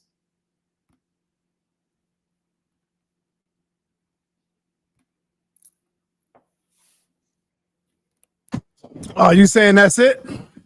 That's it for today, for the first part of it, yes. Okay. Do you want me to open up the floor for question Q&A or no? Yes, but I wanted us to deal with the beast, that text, to read that text. The Negro is a beast. Right. I want to. Okay. So here you go. Deal with the presentation, y'all. No off-the-wall questions. Just keep it professional. And you got the cam up when you come in. You got a cam up. Let me see if I can upload it first. Oops. Shout out to Dr. Daniel LaRoche. Dr. Daniel, I gotta come see you again, brother. I'm sorry, man. I should have took the thing that you offered with the screen for my eyes on my car. I should have did it. I don't know what made me say I didn't need it, but I gotta come see you again, sir. Can you make an appointment for me, brother? Dr. Daniels. So, Sadira, I'm uploading it. I'm uploading the book. Let's see if it upload the PDF, then I'll put it up. Yeah. Can you share my screenshot? What is this about, brother? Well, we talked about what he brought up. Okay. Okay. If you can see that, Sekou, this is Ham. It says the youngest son of Noah, born probably about 96 years before the flood, and one of the 8 persons alive through the flood. He became the progenitor of the dark races, not the Negroes. So you was right. You was right. But they try to push this as though that the Negroes is the Shamite, but they're not. I mean, the Shemitic people. If you look at this whole video, they try to push it as the Negroes is the special people who they are over here in America, and they from Shem. So again, that's madness. But great presentation, and I'm looking forward to hearing, the comments in the commentary. All right. Thank you, brother. Let's go with our brother Elder Suntan. You got a question, brother? Yeah, peace to the panel. Peace, brother Sekou. Great presentation. Peace, I'm always behind you, but you set out something that looked a little like what I was talking about, not throwing no accusations, but the information that's been transmitted. See, and people get me kind of wrong, but it's been transmitted through books, and I'm glad you showed that presentation because of the books and who had control over the literature and presenting it. You understand? So your presentation shows me that I was on the right track, because when you come to a Hebrew Israelite, he's nothing more than a Ku Klux Klan who does not do the physical harm, he does mental harm. He's a self. That's powerful sometimes. That's a good qualification. Well, that's what I surmise, right? And I want to leave it like this here. I'm not going, because I don't go into other people's paradigm trying to destroy what they think. They believe like they want to believe, but the narrative of the good book is good, loving people, not you MF, you smother this and do that and do, it's not none of that. You fight when it's time to fight, but I'll leave it there. A good godly spirit is a decent person, man. If you can look yourself in the mirror, keep your religion and your spirituality within you. Don't be telling people they don't understand and all of this sort of stuff. I understand my spirituality. You understand yours. So peace to the Hebrew brothers, Israelites. But, don't push your narratives on other people, because like I said, that book has been pushed. And we didn't have no power with the printing press. They just conquered us through colonization. They was able to put out all the information, and they was able to, keep it the way they wanted it. But, you can't hide the puppy too long. Peace. All right. Sekou, you want to share something with the book? Okay, the book came up? Good. Yeah, I got it on the screen. Okay. I want to go to page 81 if you're able to. I don't think I can do it. Oh, okay. You got to email it to me. Okay. My email is. Can you put it back on the screen? Okay. Yeah, I think it's moving. Yep. Oh, yeah, I can move it. Go to what page? Okay, page 81. Okay. Page 81. Let's get. Yeah, go to 87. Actually, it will be better. I still need you to email me this, man. Yeah, I'll email it to you. All right, there it is. 87. Page 87. Okay. No, this is 83. No, that's 87. No, on the page, the actual page number. You can see on the screen it's 83. Okay. Yeah, okay. I see that slide. That's slide 87. Okay. Yeah, slide 87. Oops. There you go, 87. Okay. All right. Let's see. It starts from here. It said all scientific investigation of the subject proves the Negro to be an ape, and that he simply stands at the head of the ape family, as the lion stands at the head of the cat family. When God's plan of creation, I'll take this thing off, drift of the Bible history are properly understood, it will be found that the teaching of the scripture upon this, as upon every other subject, harmonize with those of science. This being true, it follows that the Negro is only an anthropoid, a man-like ape, like the gibbon, the orang, the chimpanzee, the gorilla, are merely Negro-like apes. Hence, to recognize the Negro as a man and a brother, they were compelled to declare man as an ape. He is accusing the church for declaring a Negro to be a human being. They have turned humanity into an ape, because the Negro is an ape and the Hamite is the Caucasian race who came to civilize Africa. These people, this is what they drove into the head of their people. This is what they drove into their head. So I want you to know, when Zandervan Dictionary Bible said the Negro is not Hamite, but he does not put the Negro anywhere else. Don't you hear the dog whistle? It's like sa.neter, they list all the human family, and when they came to you, they said, your family does not belong to family A. But what about family B? Why don't you mention me then? It didn't mention you. Family C, it doesn't mention you until they get to Z. Bro, you don't have a ticket to join the human family. That's what they just told you in that dictionary, and you didn't get it. You did not get the memo? Damn. If you say you are not Negroes, are not Hamite, celebrate. Okay, let's celebrate. Where does he place Negro then? Because he mentioned the Shemites, no Negro mentioned. Japhite, no Negro mentioned. Aren't we supposed to be descendants of those three guys who never existed, by the way? Okay, so this is the book. The Negro is a beast. If you go through it, you're going to see images, caricatures, portrayal of Black people as animals. And the racist anthropology, Charles Salima in 1930 will write his own book to say Hamites are white Caucasians. And the real Negro, he's uncivilized. He's the Central Bantu African. Bro, why are you regurgitating this discarded? And this is why I prefer to argue with a scientist than to argue with a Bible believer. Because the most dangerous man is a believer.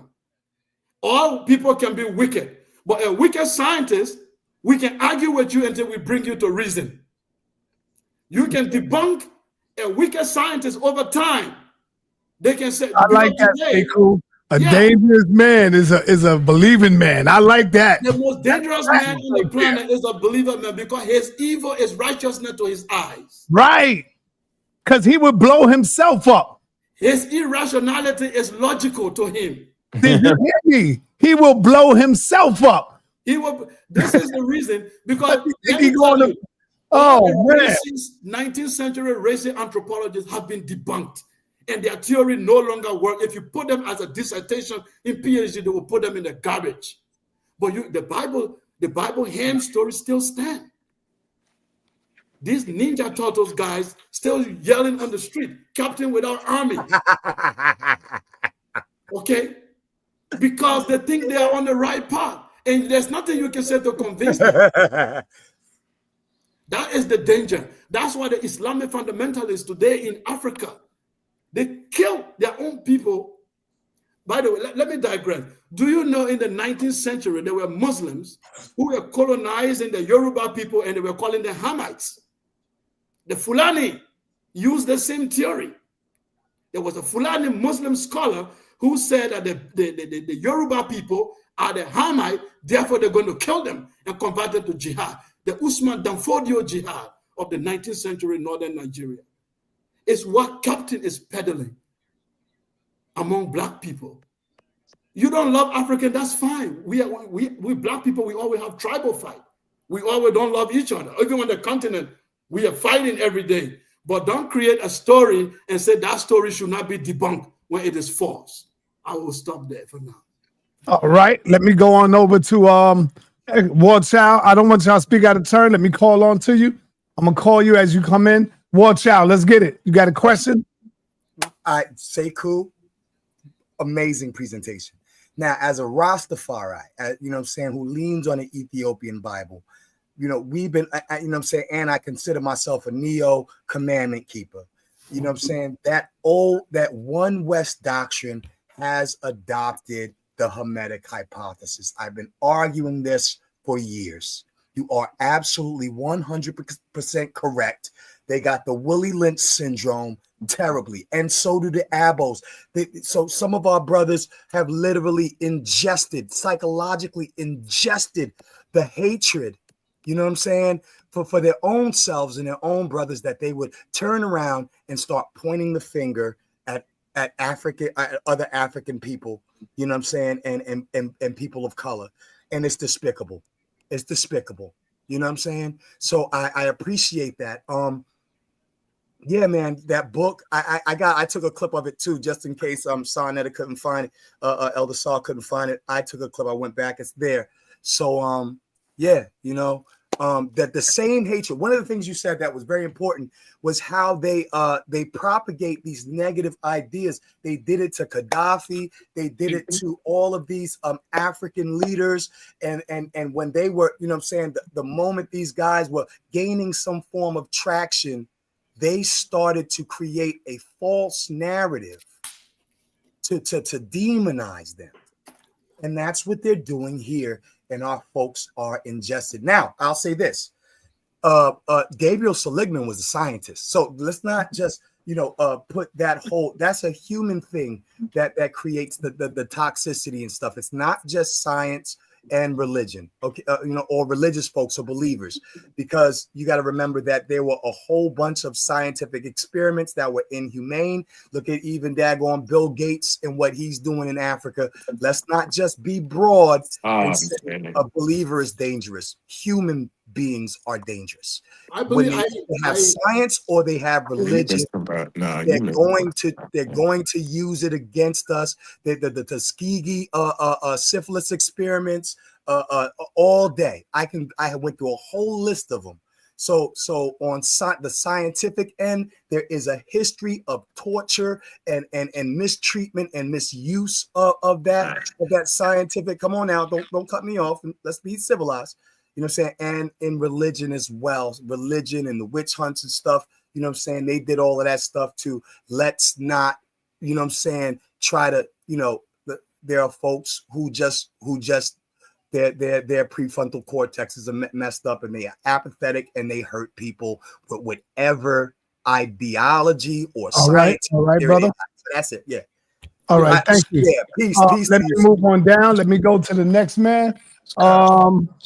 We had Keon. What's up, man? You got a question, Keon? Can you hear me? Can you hear me, brother? What's good, brother? What's good? What's good, Sekou? Look, Sekou, I don't even have a question for you. I just want to encourage you, brother, today. Because honestly, bro, you're the first person I've ever seen that don't back down to what Captain be pulling, bro. Every single time Captain be pulling that, like, that fast talk. Don't back down. What are you talking? He don't. Yeah, that's crazy. Hey, Sai, you can get offended if you want to. Sekou is the first person in the HOK history, I don't care what nobody say, that sat up here and actually went against when Captain would go against him and say some negative stuff against him. Yeah, bro. Hey, that's the first person I see. So for the new generation, let me say that. For the new generation. You glazing on that. Let me finish, y'all. Don't put him up. Hey, at the end of Sekou, look, at the end of the day, bro, I just want to encourage you, man. Cap needs to be destroyed. This whole entire doctrine needs to be destroyed. Nah, Cap don't need to be destroyed, brother. Come on, man. What are you talking about, man? Bro, why? Look. Sai, you so on the fence. I don't get it. You say, I said his doctrine. I didn't say him. Right. I said his doctrine, brother. All right. Okay. Yeah, let the doctrine needs to be destroyed at the end of the day. And Sekou, I feel like you the perfect person, bro. Because at the end of the day, I ain't see nobody back down like Sekou. Glazing, man. Why y'all mad? Chill. Let him finish. So I ain't gotta keep stopping. I saw Ang in here. I said, I hope I'm not in trouble. I'm gonna get to all right. You finished, Keon, or what? Yeah, I'm good. All right. Ngola, what up, man? Ngolo. What's up, brother? What name is that, man? Ngolo. What kind of name is that, brother? It's Kikongo. It means power. Okay. It's a Senegalese word too, meaning leopard, but in Kikongo it means power, strength. Okay, what's up, brother? What you got for Sekou? I would just like to say, man, you presented a great presentation, all factual, primary source documentation. There's nothing that they could provide to refute what you said. I was hoping that the Pretenderites would come up here, and so I could ask them to provide any primary source. The Pretenderites. That's what they are. With these names, brother. I want them to provide any primary source documentation of any quote unquote African ethnicity purporting to be or follow or ascribe to any Abrahamic culture before they interact with people that are foreign. That's all I want to see from them. But the presentation was great, and I don't got nothing else to add to it. Cam Netta. All right, what you got for Sekou, brother? What's going on? Peace to the panel. Sekou, look, I just wanted to come on here and say I agree with you, and I just want to read these 3 quick little quotes right here from the church fathers, right? You got one right here is Origin. Your mic went out, brother. You went out, brother. Okay, my bad. I was trying to flip to my other screen so I could read these 3 quotes. I see I can't flip screens, but I posted it in the chat. But you got the church fathers that basically wrote laws that say that if they find anything that's the truth in any religion from any pagan or heathen, as long as it's the truth, they can say it belongs to their master. So when they got stuff like that written in there, they're going to always try to find a way around anything you say because they already done found the loophole to say it belongs to them and they God. So that's all I wanted to say. Great. That was real quick. I'm sorry I missed the debate. I didn't have my phone. The police had my phone and stuff. I seen your presentation that you posted, and I know it was no way around. Nothing Inky could have said that could have beat you up on that. So he absolutely lost, and I ain't even had to see it to know that. But that's all I wanted to say. All right, bro. All right, let me go. Hold on. All right, What'd you say? I said, can I make a quick commentary? Yeah, go ahead, Sekou. Yeah, I know they keep saying, does Sekou have a debate experience? I've debated one of the top dog in here, Hank. That's right. Hank is among the first top 3, top 5 in this HOK. I've a debate with him. Reggie, I refuse to debate him because I always tell people, Reggie and I don't agree, but I consider him my teacher. He don't like me, it's fine. But for me, I put him in a category. Reggie don't have no hate for you, brother. He don't have no hate. He have hate for me. I said one of the reasons I didn't debate him long time. I always tell people, you always ask me, you want to debate Reggie? I said no. I think we have disagreement, but I think he knows a lot that I think I prefer to listen to him. And that's been my position. But I've debated even what is Chief X? You forgot I had a great debate with him when he said there is no black people in North Africa. Right. Yeah, I presented all the evidence. That's I right. debated even on what's it called, Garfield panel. I've debated with so many people. I don't like debate as much. I only love to have discussion, but unless you force me to debate. So yeah, I've been debating. Okay. Hold on, brother. Hold on. What'd you say? Just wanted to say I got my screen on split screen. I can see my source if I could just read these 3 quick quotes. Go ahead. Go ahead. Okay. So we got the first one right here is origin. It comes from C185 up to 253 CE. And it say, we shall not reject anything that is the truth, even if it comes from Greek philosophy. Then you got Basil of Caesarea. This one right here is from C330 to 379 CE. It say, just as the bees know how to extract honey from the flowers, so shall we, if wise, take useful things from the pagans, right? Then you got Augustine of Hippo. This one come from 354 to 430. And this one say, let every good and true Christian understand that whatever truth may be found, it belongs to his master. So when they got stuff like that written, they're going to always try to find a way around it. But that's all I had to say.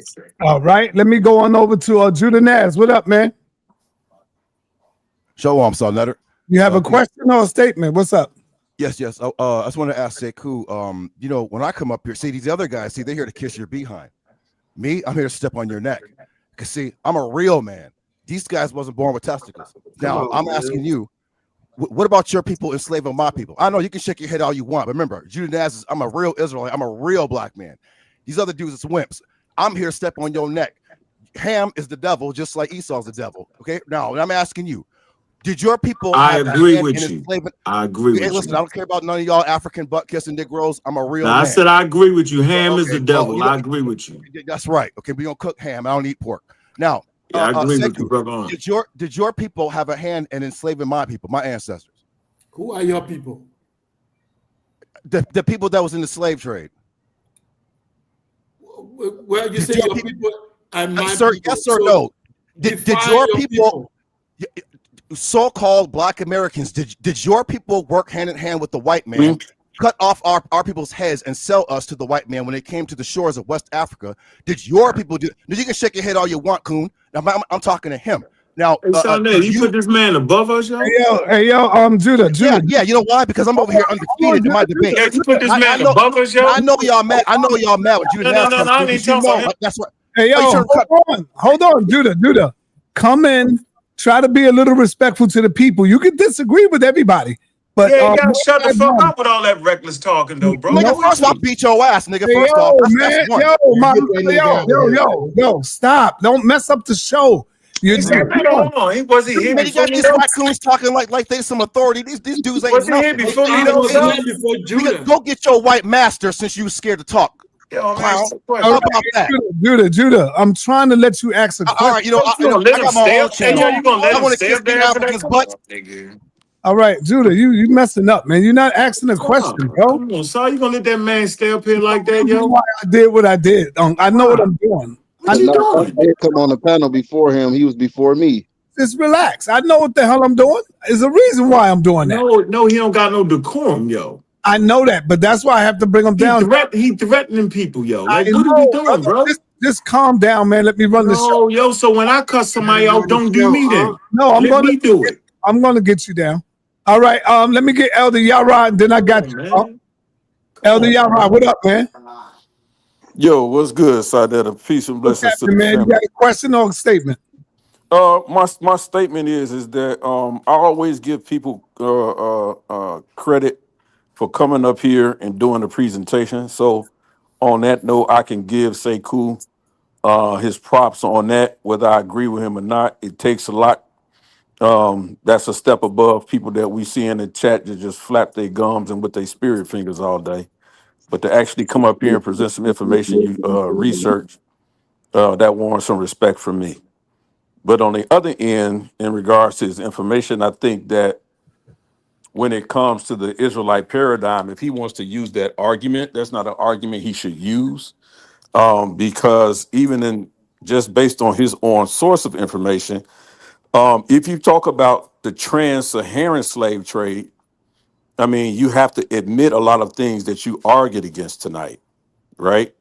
That happened before the transatlantic slave trade, which where the Portuguese are more involved in. We had the Arab slave trade, which the Portuguese weren't really involved in. The transatlantic slave trade is just the latest slave trade, but you're talking about the sub-Saharan. If you talk about the sub-Saharan slave trade, that goes back from the 7th century CE almost all the way up to the 20th century. And we know for a fact that those in the sub-Saharan were African, right? Now I heard you try to delineate what Africans. Don't play that. We don't have to play that game. Stupid, yeah. You know exactly what we're talking about. Those are Africans who traded other African tribes into slavery, right? That the trade that they were involved in was just not gold and silver and spices and salt, but it also included human beings. So to come up here and say that what you're basing your argument on is because Captain Tazaryach says Africans traded other Africans, and that's false. You're incorrect on that, and history goes against you, and that's just the fact of the matter. I want to say this: there hasn't been a time in history that another Is he race. lecturing me or asking me a question? He said I can make. He said I can make a statement. He said I can make a statement. He said I can make. He said I can make a statement. Here because all he's saying is nonsense. He said I can make a statement. Ask a question. He said I can make a statement or ask a That's question. not a statement. You are giving a lecture. Yeah, I'm making a statement. That's too long, though. Y'all right. Okay, so at the end of the day, I challenge him on everything he said, even his own source. Question. What do you challenge me on? When you say, can I do it? Stop He said, crying. what do you challenge him on? Okay, so when he read his source about when the Portuguese came into the west coast of Africa, you said that they went and they bought back to Spain with them. They bought back African slaves, right? But you said you called them servants. They were not servants, sir. They were found in what we know what we called historically. They were in African slave markets. They were not servants. They were African slaves. And this is what Captain Tazaryach has been saying. Now, if you want to debate that point, I'll debate that point, because if I'm Captain Tazaryach, I don't debate you either. No, not that one. Because what you're arguing, because the only thing he's bringing up is he's still arguing the Hermetic hypothesis, which is stupid. All right. Bottom line, you're still arguing the Hermetic hypothesis. Captain Tazaryach is not arguing the Hermetic hypothesis. One West don't even believe in the Hermetic hypothesis. They teach against it just like you're trying to do. That's what I keep telling you, bro. But for some reason, somebody put a battery in your back and make you think you know what you're talking about. And you're wrong, bro. You're wrong. If you really want to make an argument, why don't you talk about scientific racism? Oh, come on, man. That'll better serve you well. Wow. This is, I cannot respond. This man is not saying anything. Go ahead, respond. Yeah, he's not saying anything. Yeah, First of all, he said, I put a source up, and the source said that they pick up slave, and I said they were not slave. Man, I don't know. You guys always say comprehension. I mean, listening is an art. I don't know whether you have comprehension problem or you don't listen. The source said this guy came to the coast of West Africa. People were fishing. There were some people walking on the pond. He captured them, kidnapped. Okay, he captured a chief. It was that chief who exchanged himself with a group of servants that he had. Okay, and so that he can save himself. That one is called ransom. When you capture someone and say, give me $1 million, and I sold my house and gave you that money, or do whatever, captures a human being and gave you, I'm not doing trade with you. I'm not trading with you. That's ransom. So is it English is your problem or is comprehension problem? All I wanted you to say is that, yes, despite those sources, there were Africans who collaborated into slavery. That I agree. I'm not here to argue that there were no African collaborators. Even as I speak to you today, there are African collaborators in exploiting African mineral resources, in destroying African continent, and even still selling Africans in some part of North Africa. I can tell you that. But what I'm trying to tell you is that to say that you are using a generalization to say the entire continent conspired and sold certain group of people, you are lying, because there were resistance, there were kidnapping that happened by the Europeans themselves. And I show in their Bible-believing writing that they said their mandate is to capture, kidnap, and enslave people who don't believe in their Bible. Why don't you ask Yahweh why he didn't stop them? Why didn't the same reason why I wouldn't ask your, the same reason why I wouldn't ask your ancestors why they ain't stopping.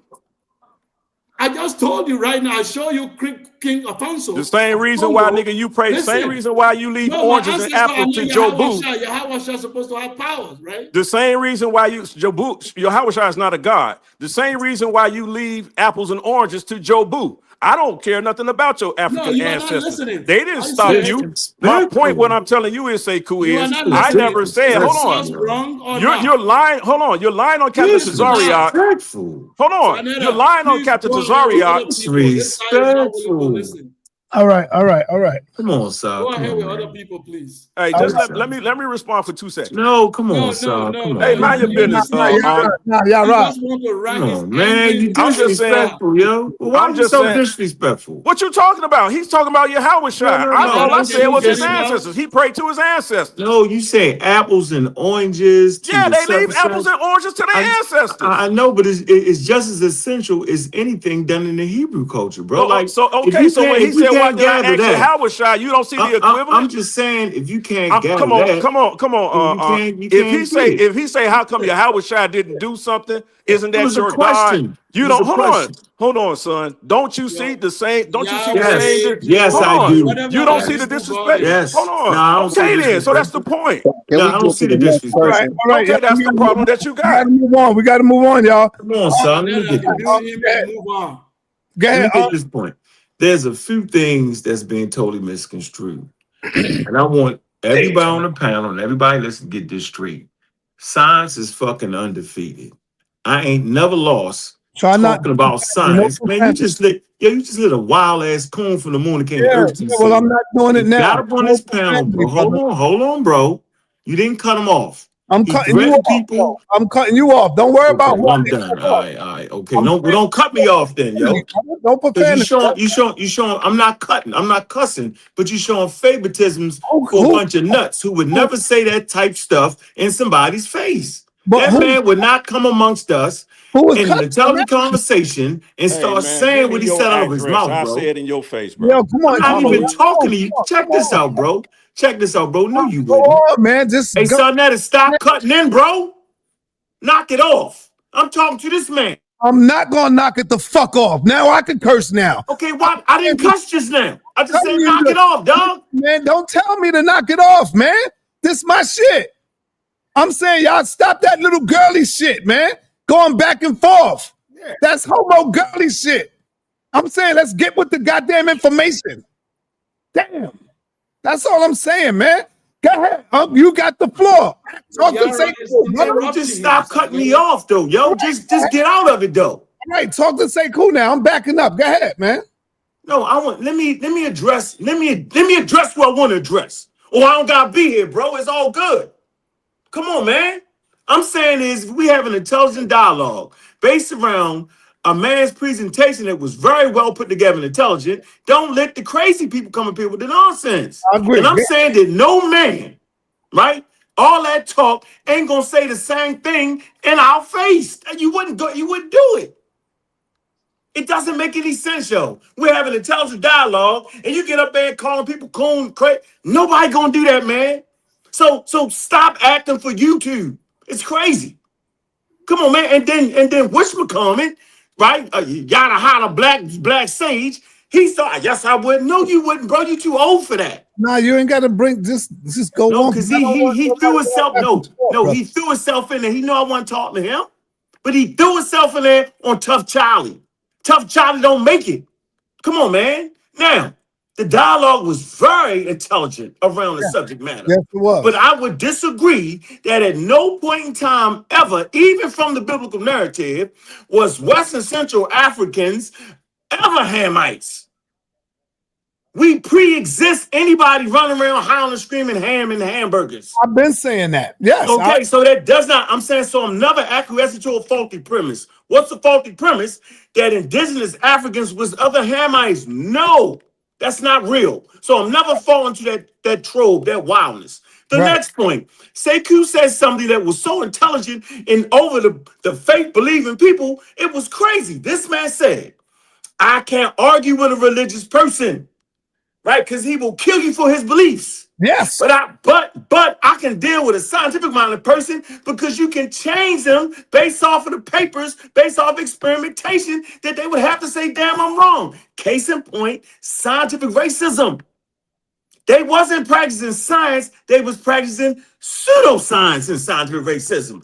Case in point, who everybody seems to hate, Charles Darwin. He came in with a scientific theory that verified that one, all humans are humans. There's no separation. The color of your skin don't make you less or better or worse. Next point, all humans come from Africa. That's Charles Darwin. He said Africans can think just like everybody else. They're not less of that. They're not lesser than this. He never said that. Why? Because he reasoned, right? He reasoned through his scientific theory. A religious person is like these people. They holler, screaming, ham. Tazaryach ain't never beat me in a conversation about nothing at no time period. It's a dream. It's not reasonable, bro. You're not never beating with ham, with a religious thing that only go but so far. How far does the Hebrew Bible go? They're talking about their world, man. We say it all the time, bro. Their world. Their world, they did not circumnavigate the globe. Matter of fact, humanity, right, don't start separating. And this one, you lost that, Sekou. You keep thinking you won the conversation with me, and you actually didn't.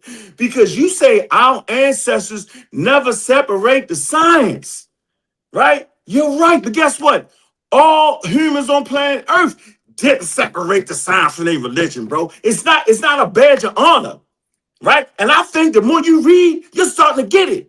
That does not mean that they're lesser of a people. That doesn't mean that humans that could not separate their religion from their spirituality, that don't mean that they was less of human beings. That means they had not reached the steps, right, of being able to look back on the rest of the culture and say, man, we should separate this. Remember, Europeans, they circumnavigate the globe. So now they don't have a snapshot. The Hebrews have a snapshot of their world. The Egyptians have a snapshot of the world they controlled. But the Europeans got a snapshot of planet Earth. Now they can start talking about Earth. You get it? They can start talking about the different lands they went to. It's a different experience, but they rest on the shoulders of people that came before them, AE, indigenous Africans, yo. So I ain't never knocked nothing. I'm just saying, yo, we got to think it through, bro. And Tazaryach, yo, he running from you, bro. He know you had a conversation with me, yo. Yeah, he know it. He know he had a debate, bro. He could never say that you can't get with him. Tazaryach ain't never got with that dumbass bobbly bop. Never, bro. He don't want that smoke from you, yo. Because he know you went against the best in this community, bro. If you ain't coming with science, you cannot be considered top notch, bro. Not on this world. In this world, you can be a religious leader, you can be all that, but if you're scientifically inclined, right, and your intellect is there, yo, they never put religion over that. They put it right over there where it's supposed to be, bro. But the top-notch thinkers, yo, that changed the world, you know what I'm saying? They're gonna have science backing them all the way, bro. It's just how it go. Dealing with the forces of nature, which is all powerful. He who understands the forces of nature understands who they are within the forces of nature. He who believes based off his culture container of ideas. Simple as that, bro. I'm done. Yeah, hey, man, get your wild Hebrews together, bro, because they really don't want this smoke. I left them alone, bro. I beat them so bad 15, 20 years ago, I just left them alone. I left them alone, yo. They don't want Sekou, bro, because guess what? You know what they see in Sekou? They see Sekou start jumping up on shows, start talking science, start talking African spirituality, and you know what, Sekou? They lying, bro. You know what they lying about, bro? No Africans enslaved Africans. Watch this, yo. You would never say that the Franks, the Brits, the Rus, the fucking Germania, tribes from Germania, right? The Romans, you would never say they the same people, bro. But when it come to us, all Africans, like it's one big tribe. It's the most craziest, ludicrous thing ever, bro. No African enslaved Africans, yo. They didn't know themselves to be that. They thought themselves to be like unto the Romans, like unto the Brits, like unto the Rus. They looked at themselves as being different nations, different tribes, different clans, bro. It's not the same thing. We sitting here right now can talk that shit about they all Africans. That's wrong, bro. They not thinking that, bro. They got their own chieftains, their own kings, their own queens, different nations. You know what, yo? They some disrespectful people running around, as they say, cool. They disrespect African thought. They disrespect African Americans. They disrespect the fact that, yo, we can separate the fact that there are different tribes and different nations in Africa, yo. But you know what? They put us all together and they make us ham. You know why? Because they disrespectful, bro. And I'm gonna tell you something, yo. The reason that I wanted Judah to get up here, but I didn't want him to get up here with all that crazy shit. Right. I wanted him to stay on the information because Sekou was getting ready to take him into deep water. Sekou said, "Who are you talking about? What people? What you mean? We enslaved you in Africa? Was y'all Israelites?" So Sekou was getting ready to go in on them to prove that they were Israelites. You see, but y'all kept arguing. I'm like, damn, man, let them just stop with the arguing. Sekou get ready to drown them. That's exactly what I wanted to do. I know you did. Went on one crazy guy show. I don't know whether they call him JC, whether the one that said black people are dumb, and because he's dumb. I don't know. One older guy like that. He had a podcast. He always saying black people are dumb in America. And Captain went on his podcast, and Captain said, "We were Israelite in West Africa, and there was a kingdom of Judah." So I'm like, what? The 17th century map? It's Wida. The European cartographer couldn't pronounce Wida, and he wrote Judah. You were in West Africa as a kingdom of Judah, as Hebrews. Okay, where are the texts you wrote? Because Hebrews are literate people. Because the Jews were writing in Europe. They were writing throughout that century. What writing did you leave in West Africa? We're going to go dig it up. We want to do archaeology to see when you were there, you were writing your Talmud. What were you writing? Or you join us in West Africa and you became oral traditionalists as well? What happened? The Haiti Levites, the Haiti are supposed to be Levite, but when they went to Haiti, they start worshiping voodoo. What happened to Yahawasha? What happened to Yahawasha? These people, look, they can't bamboozle all of it. As a captain can do it. Captain, and I'm not leaving Captain alone. This podcast, this is part 1. I'm coming part 2. I'm coming part 3. I'm not looking for you next, Reggie. I learn every day. And I will say something on this platform today, not to impress anyone. After my debate with Ankh, I learned something. I changed some of my perspective. This is perfect. I mean, that's the purpose of debate. It's not you win, you lose. For me, after the debate, I analyze some stuff where Ankh said, look, I'm not having a problem with your spirituality, but when you come to science, separate them. I concede to that. I concede to that 100%, but that my position was a little bit that mixing them together work. But I think I come to realize, no, I still hold spirituality. I still that's good. It gives me meaning to life. But when I enter that classroom and I'm discussing nature and how it works, you got to put the religion and spirituality in the back door. It will not work. You know what, yo? You know what, yo? I appreciate that, bro. Yeah. My issue with you is officially gone. That's it. You improve. You can take the next step and take your spirituality with you, baby. But now your thinking is to the next step. Now you gotta learn how to be able to, like me and you, Reggie. We gotta learn how to get it to the people, yo. You know what I'm saying? Like they gotta realize we not saying there's something wrong with your spirituality. We saying you talking about two separate things, yo. Used for two separate things, bro. Separated. All right, let me bring on Dr. Reggie. Get it right. And then I see you, JJ. You after him? Dr. Reggie, let's go. All right. Thank you, Brother sa.neter, and peace to Sekou and Ankh and what's going on? And Brother JJ and Golo. I'm gonna have to watch you a little bit more. And Silky. First of all, Sekou, we Black Americans right? We appreciate you, right? We appreciate you, right? Captain doesn't, because you were born on the continent of Africa. He cannot not appreciate us. His job is to convert us. He will never really try to have a conversation with you because you're not part of his nation. He feels that sa.neter is a chief ISUPK recruit, right? Brother Reggie will come along one day and maybe Ankh will fall and hit his head and all of a sudden become a Hebrew, right? He won't. I'm just telling you, he will not, because you're not in his nation. He feels that all of us are in his nation, and his job as a captain in ISUPK under commanding General Yohana is to recruit us and make us feel that we return us to Israel, right? That's their goal. It's military. It's simply like that. But you can come on these channels and we could acknowledge your research, which was very good, right? Now, on the captain is no different, and his organization is no different than any other radical convert group. No different from the early Christians who were not Hebrews or Christians. They were converted. And as converts, they got to do better than the original people, right? Do you understand a convert's mind? They got to do better. So the radical Christianity, the radical Hebrews, right? When people began to call themselves that and become converts, they have to do better than the originals. They're the new soldiers.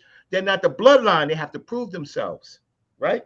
So the issue is dealing with the captain. What I have found with them is to show that their Bible, because all of this is in their Bible, is to show them that their Bible has no basis, right?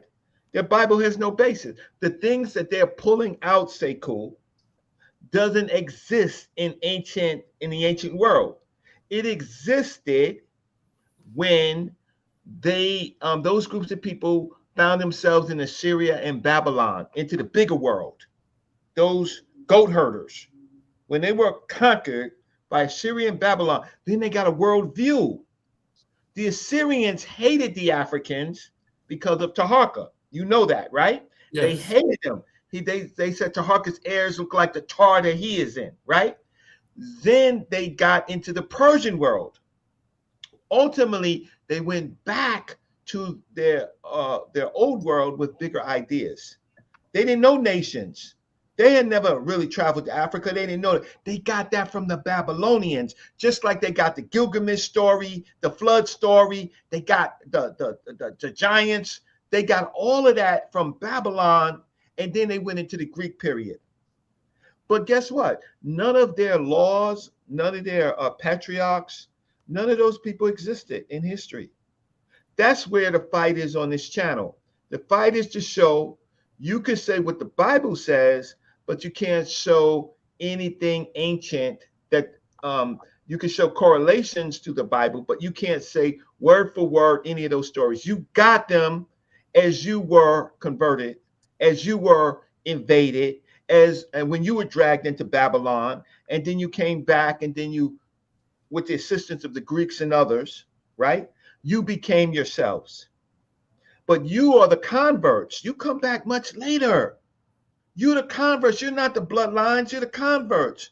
And if it wasn't for F.S. Cherry and Crawley, you wouldn't even be calling yourself Israelites. If it wasn't for Rabbi Matthews, Arnold Ford, right? If it wasn't for those people, and then Abba Bivens, you wouldn't even be in this game. And this happened in the 1920s, the 1890s on. You got an image that you were kind of connected to the people of Moses and stuff. But I tell you what, you converts, every single one of you who's on here, one of you, every single one of you, there is no records of people worshiping El and Yahweh in Egypt. There's no records of people worshiping El and Yahweh in ancient Egypt. So you made that exodus up. It didn't happen in Egypt because no thousands, tens of thousands, hundreds of thousands of people worship El and Yahweh in Egypt. So there was no exodus worshiping El and Yahweh. Now, what was happening in Canaan? What was happening around the Red Sea? Right? What happened was Edom. All right. When you got a chance to write, you lied. Because there's no artifacts of anybody worshiping El and Yahweh in ancient Egypt. So you lied, right? Once you lie, right, then things start falling apart. Your law starts to fall apart. In the Proto-Sinaitic script, in the Proto-Hebrew script, you don't see Moses and the law in Judah and Israel. So then where do you get this Hamite BS from? You got that later from your new world understanding in Babylon and Assyria. So Sekou, we embrace you. We disagreed to sharpen our skills. You're dealing with, and all these other Hebrews, don't let them fool you. They believe all that bullshit. They believe the Adam and Eve. They believe the Noah. They believe the Yam. They believe all of that BS, but they soft shoe you to make you, well, we're not captain, but they damn sure not our brothers. You see Judah come up here, right? And I don't care everybody else. There's some people I can't even mention. I heard the rant about the Africans not feeding you, right? But the Christians will feed you. I heard that, right? But my hands is tied. I can't say anything about that. But they all believe this. Even the Baptist Christians, even, what's his name? Our Reverend, what's our Reverend name? That's on our channel. He ain't been on here for a while. I debated him. What's our Reverend name? Pastor Bennett. Reverend Charles. Yeah, Pastor Bennett. Pastor Bennett, Reverend Charles, all of them, they believe that story. They're all silently our enemies because they don't want us to rise to any political power. So with that said, Sekou, we embrace you. Don't worry about it. Your presentation was great. But if you ever, and the captain don't want to talk to you because you're not part of this nation, he can't recruit you. He can't feed you. He can't do nothing for you. It's us that he wants, right? Do you understand that? So you can keep teaching us so that we can be better, but some of us ain't getting better, right? But some of us can't shake Yahweh and Jesus. And there was a young brother said something really important the other day. It was two young brothers said, no, Hassan Khan said to one of them, I think Yara, or one of them, he says, Jesus and Yahweh, or Jesus and Yeshua, they're one, right? The Holy Ghost, they're one. They're all one, right? They're all one, right? And of course, the Hebrews are going to say, yeah, the Christians are going to say, yeah, they one. So you mean that Jesus slept with his mother? Y'all get that? Ooh, yeah. So if they're one, then Jesus slept with his own mother to be born, right? See, that's how you get them. If they're one, right? They're one, right? Jesus and God, Holy Spirit, right? Well, Jesus conceived himself through his mother, slept with it, laid on his own mother, right? So that's how you get them because but the Hebrews teach that it was Joseph who slept with Mary. No, it some wasn't of the camps because they know they're going to get in trouble. Nobody slept with Mary. What does the Bible say? The Bible says that God came through Gabriel, right, and put the Spirit in her. Right, and put the Spirit in her. So yeah, so that means God and Jesus is one. So Jesus put the Spirit in his own mother. Yeah, but that's not ISUPK and the Messianic Hebrews doctrine. No, that's not their doctrine. Is the one that has sex with Mary. That's wrong too. That's wrong. That's not. But see, what happens is they all have slight doctrines, right? Because ISUPK is very trained. They are very trained. That's why they want to absorb the rest of you Christians and Hebrews. They stronger than y'all. They're more trained. They're smart. You're just individuals on the chat box. ISUPK is actually a bona fide nation, and you guys are nobodies. your little camp. To them. Right, to them. Well, yeah, to them. But guess what? They have a large crowd. So I'm just talking to Sekou. Sekou, if you want to get them, if you have an opportunity, prove that their religion directly is false, right? Where did that Hamite stuff come from? They're going to say the Bible. But how did those little goat herders know about nations? They didn't know about it. They didn't know about nations. They were goat herders. They only know about Reggie. Let me go to the next man. Thank you, brother Reggie. I appreciate it. Sekou, you want to respond to anything before I bring on Mandinka? I should respond. Yeah, before Mandinka. Definitely. Thank you, Reggie, and I really appreciate it. This issue have to be discussed because one of the things he said on the white people platform is that 2009 he was watching a screen. He was not a Hebrew Israelite. In fact, all of them, that's how they started. General Johanna, he has his Christian name, John something. Abba Bivan is Edward. All of them, they came from somewhere like a young. And then they come back. So Captain said he was watching, and he said one of the problems he had was his identity crisis. He doesn't know what African American culture is. So I'm like, okay, that's an educational issue. Did you go to college? Did you read? Did you understand? Do you know all the sociologists in African American community? Did you read a story? He said, well, what is our culture?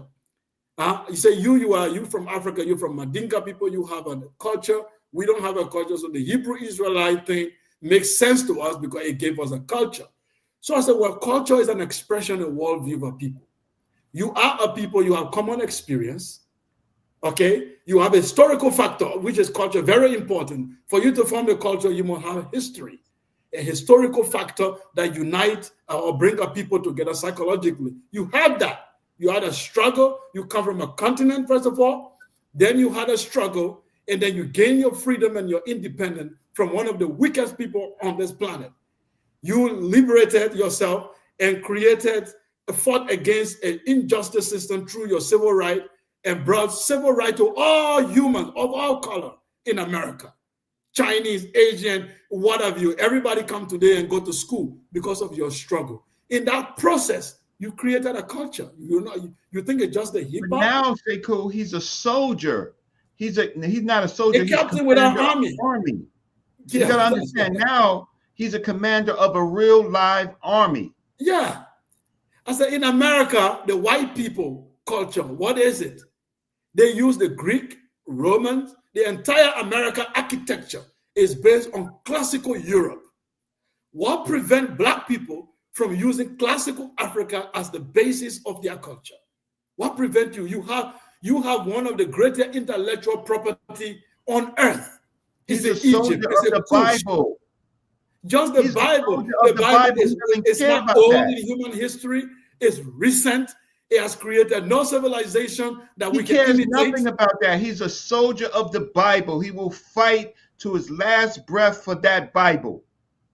So I'm going to go after Captain. I'm not impressing him. All the kids that they have in that ISUPK, any of those kids go to college, they will never return to that temple unless they try to indoctrinate them and stop them from going to college. They have accountants. They have everybody in the ISUPK. They have police officers, business people, accountants, right? No, they have college people, right? Okay. They are an army, Sekou. The thing about it is you happen to be from Africa. You're not, so he's never going to give you any words, right? It's us that they want to recruit. But you can help us. Thank you. But Reggie, I gotta disagree with you on that. It's not because Sekou is from Africa and was born in Africa. That's not it. What it is his knowledge, his information, his skills, because he say that the white man is the devil. He say that the Jews are the devil, but he will sit with the worst people on the earth, according to ISUPK. You sit and joke and laugh and he and play with them. So it's not that because Sekou is African. It's because of his information. If Sekou was a dumb nigga African, Tazaryach will sit and debate him. No, right. He would. Because look, hold on, Reggie. Look at him. He's sitting with these Jews, man. You know, Captain could beat them easy. Captain spanks them. They supposed to be the goddamn devil. But they believe in the same doctrine he do. No, Reggie. They are the devil. They are not the true Jew. That's what he tell you. They are his enemies. They are not the true. No, they are not the true Jew, though, brother. No, but because they read the same doctrine, they're closer to him than Sekou is. That's they're what I closer just to said. his nation. He wants to. Okay, my turn. Yeah, Reggie, you were right, but Reggie is also right because it's both of everything. He said he's superior to Muhammad. You hear him say that? Yeah, he said, I'm superior to you.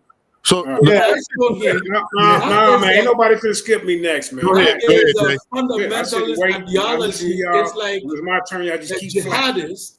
No respect, man. Come down, JJ. Bro, come on, man. Madinga Mali. Go ahead, bro. Go ahead. I'm trying to get back to the top. I'm not finna even come at you. Okay, I'm scared of the lion at your back, so don't scare me already. Brother, the lion of Judah come in peace. All right, JJ. So you made a little younger than me, right? And I have a lot of advice to give, and I'm letting the people know that captain's job is to win, to recruit. That's why he's the captain. He's chosen to be the best. He's a man of arms right now. So there you go. Okay. All right. So that's the truth. I really don't like that excuse because why is he sitting down with the ones he called Esau? Yeah. Trying to recruit them, you know. So I don't know, but I watched the video of him today. I seen him on a Matin Evans show. This platform, it gets like 1 million views, 500 views, 800,000. It wasn't just because of you, Tazaryach. This is the normal thing that happened on this platform. And when I seen you go over there, I didn't see you bring the same energy that you did when you came in here with us. Sekou, you got the video. You see how docile and humble he was. And he had a white dude leaning his head on his goddamn shoulder. Another white dude, Tazaryach, was down there sitting on his lap. They was talking about his headband. They called him the Black. They didn't even respect you enough, Tazaryach, to put your name in the video, sir. They were straight disrespecting you. And all you was worrying about was the views. You feel you made it. Esau has put you in the spotlight. You call him Esau. That's deep. That's what you was doing. It was like a humility. It was like, look, we can tame. We see this dude roaring in the street, but when he get around us, we gonna tame him. We gonna make him docile. And that's what I seen. So here's a question I have for you, Sekou, so we can get back on the point. Now, you made a very important point when you said Ham. You said you named all 4 Ham's sons, Mizraim, Put, Canaan, and Cush, right? You named. Then you went into the other sons that came up out of these people, and the best part of what you said, we can't find these people. Right. Those names are made up. So yeah, that's powerful right there. I like that. Powerful. Yeah. That was powerful right there because now y'all got to now y'all got to scramble and find these sons of Ham, these grandsons and great grandsons or whatever you want to call it, and prove that they put you in slavery. There's nowhere that say that Mizraim, and Cush had anything to do. Hold up. Had anything to do with the transatlantic slave trade. That's what you should be mad about. You need to find the people that you're supposed to be mad about. And first, what you need to do is prove to us that those people are yours. You can't prove that by Deuteronomy 28:68 that makes you a Hebrew Israelite. Like I say, I respect Yara because Yara did come out and say he's a convert. I respect that. But Tazaryach, you running around talking about the white man, they the devil, and you the chosen people when you have no empirical evidence to prove your stance, sir. Yes, sir. Hey, Sa, to the panel though, truthfully speaking, I think the God would speak to Sekou if it was I think Captain Tazaryach would speak to an African Hebrew, meaning like an Igbo, that they claim that from Africa there. He would speak to them just as he spoke to those white Jews, I believe. All right, let me get General Hashah. General Hashah, you here? Got a question, brother? Cam up. Yeah, no problem. All right. Yeah, you made a statement about shout out to the general. What's up, Simon? You made a statement about the Ashanti, right? What was you saying about the Ashanti?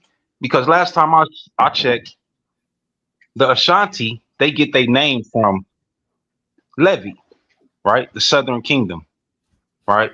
When you go back and you understand that in the land of Judah, there was a land called Ashan, where our priests were. And just so happened, the Ashanti, that's in Northern Africa, West Africa, whatever you want to label it. Where is it? Where is it? You got the same title, fam.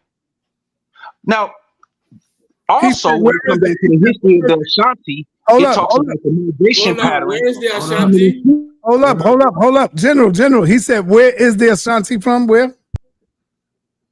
From Judah. Where are they located? It's in Ghana, West Africa. It's part of the several Ashanti. I gotta get interrupted by somebody that don't have no understanding of what I'm talking about. Let him go. I've been there, sir. You been there? Hold on, Dr. Reggie. Hold on. Let him go. Let him spit for a minute. Let him go. Hey, check this out, Dr. Reggie. You tell me where the Ashan people came from. Go. They are part of the Akan nations. You're looking That's at a whole line. That's a whole line. I asked you where they come from. I didn't say what they're a part of. Right? Understand the question. Listen to the question, sir. You ask where do they come from, not who they are. Stop talking. On us, man. My question. Right, let him go. Hey, Reggie, let him go. Let him go first. Go ahead, let him go. Unlearned individuals, these lying-ass Africans, don't know what the hell they talking about. Do this too much instead of listening for understanding. All right, go ahead. General, what's the question? Where do they come from? Yo, I'm Reggie, college, yo. Go ahead. Just go ahead, man. What's the question, brother? Man, listen. Sa, come on, Sa, bro. I was getting it in and I got cut off. So all right, go ahead. You got the floor. Go ahead. Ashanti, Sekou. What you didn't bring up about the Ashanti, Sekou, right? Because I'm asking questions, but I see questions ain't gonna get answered. So I'm gonna just make my statement, right? So when it comes down to where we come from Judah, right? The migration pattern of who we are, it's documented, sir. Where? Why you didn't show this to the people since you dealing with primary sources, Sekou? Where is it documented? What you mean, where is it documented? You say you dealing with primary sources, right? Ain't that what you say? Yes. It's documented in the language. That's where it's documented at. Something you can't change. What is good morning in Ashanti? It's documented in the script. Something you morning can't in change. Ashanti? What? How do you say good morning in Ashanti? It ain't about the language of Ashanti. I'm talking about where they get the title from. Yeah, that's what I'm talking you say about. it's documented in the language. At the end of the day, what does that mean? Yo. It's one Right? man. One more time, because I'm asking you a question. You're in the hot seat, right? Where do the Ashanti people come from? Reggie couldn't answer. Can you answer it, sir? I can tell you. You just won't let me talk. Shut the hell up, Reggie. I'm not worried about you. This ain't your hot seat. Be quiet. You running game, yo. Be quiet, Reggie. Shut the hell up. Nobody's talking to you. Be quiet. Come on, Reggie. Be quiet. Hey, Reggie, let him answer. Come on, Reggie. Uncle Reggie. General, first of all, you said the word Ashanti. Just answer the question, bro. I'm Don't first of answering all. the question. I'm answering. Just answer the question. Don't first of all. Just Where pause. do they come from? Sa.neter, just pause it. Let me answer the question. What you mean? You can answer the question. Just answer it. Can you just He got it, allow me General. to answer? You can tell me You'll how get to come answer. back, fam.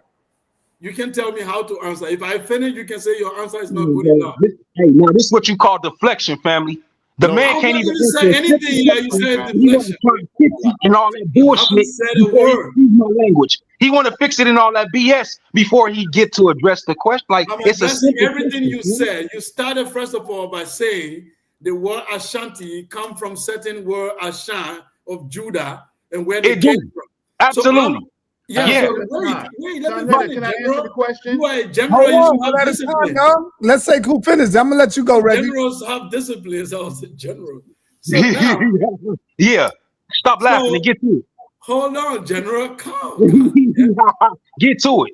There is a Memphis in USA and Memphis in Egypt. Does that mean Yo, the Memphis? listen, now, this is a question, Sam. I ain't talking about So Memphis. people in I ain't Memphis talking about and nothing in Egypt. I asked this man specifically about Ashanti. Sa.neter, if you don't pause it, then you don't want us to talk. All right, come on, y'all. Hold on. I want to ask you something. Hold on, everybody. Hold on. Do you notice this? Every Hebrew that comes up to talk, they are so angry. Very angry, man. Anger and That hate. nigga face, man. Like, come on, y'all. Like, what are y'all doing? First, we had Judah Naz come up. Right. And he was so angry from the beginning. And then His face, man. Yara. And now we got Yashar. Like, what's going on, man? Guess what I'm going to do to them? Got to be a little Now, disciplined and calm down. I just received the book written by Abba Bivan. This is debate style. I've been knowing for a long time, Sekou. I will come after you guys. I will tear this entire philosophy apart. You guys started as Ethiopians. You kept changing this philosophy over time. Now let's deal with. Get back to Ashanti. That's what we're talking about. Back to Ashanti. If you can just let me get back to it. All right, let him go, y'all. Let him talk. Come on, go ahead, Sekou. He started, first of all, he said the word Ashanti it comes from the word Judah, connected to some Judah, whatever.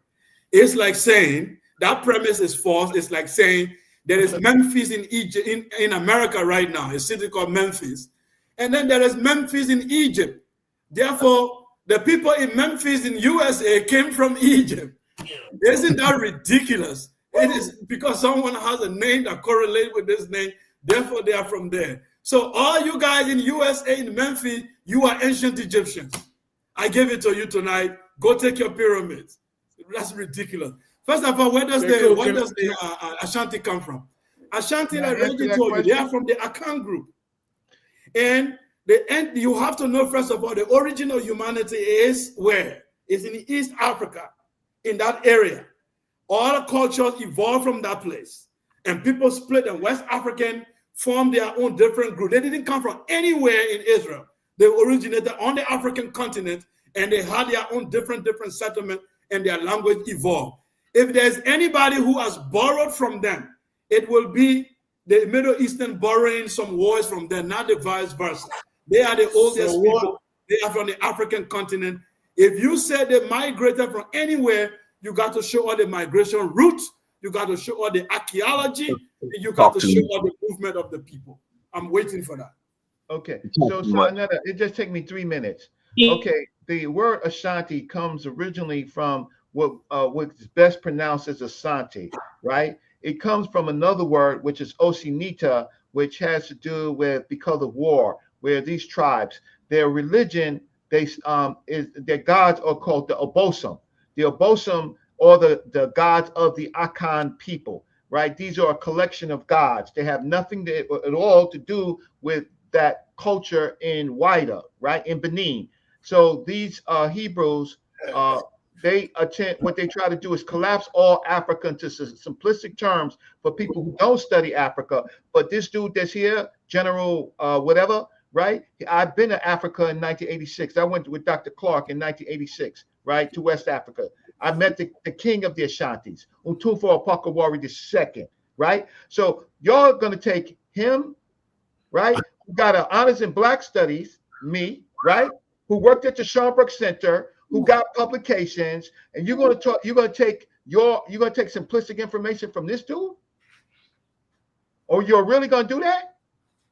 Who ain't wrote no paper? He ain't got no paper he can point to. But he could go all like this and all that like that. And I went to high school with the real General Yohana. I went to high school with him. We graduated together, boy. Right? So you on a low level, boy. I don't know. You need to join General Yohana, my dude. Because I'm a big boy. Hey, listen. I know where I'm at, little man. I went to college. You ain't got no scholarship, fam. Every time you come up here, you lie. Every time.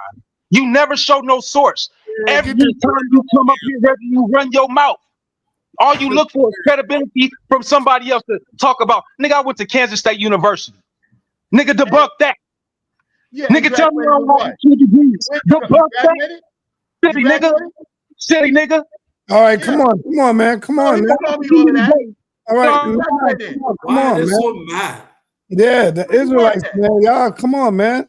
Hey, Worse than the Muslim jihadists. I don't really understand my brothers, man. They want to fight because they feel threatened.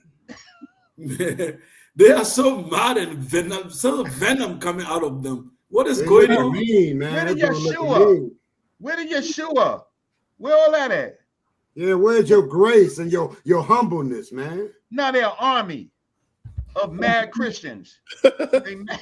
They ain't got no grace. Go ahead. Yeah, I mean, everything he stated about the Asante is pseudo. Like, it has nothing to do with nothing about no Hebrew. The traditional culture has nothing to do with Hebrew. According to your Hebrew text, they would be considered as pagans. Like, everything you're saying is just erroneous. Like with Weta, they practice voodoo. Y'all try to tie it to the Elway practice voodoo. Like y'all really don't. Every time y'all come on here and talk, y'all display that y'all really know nothing about the cultures, bro. And y'all make yourself sound so ignorant to people that actually know how the cultures work and the history of the culture.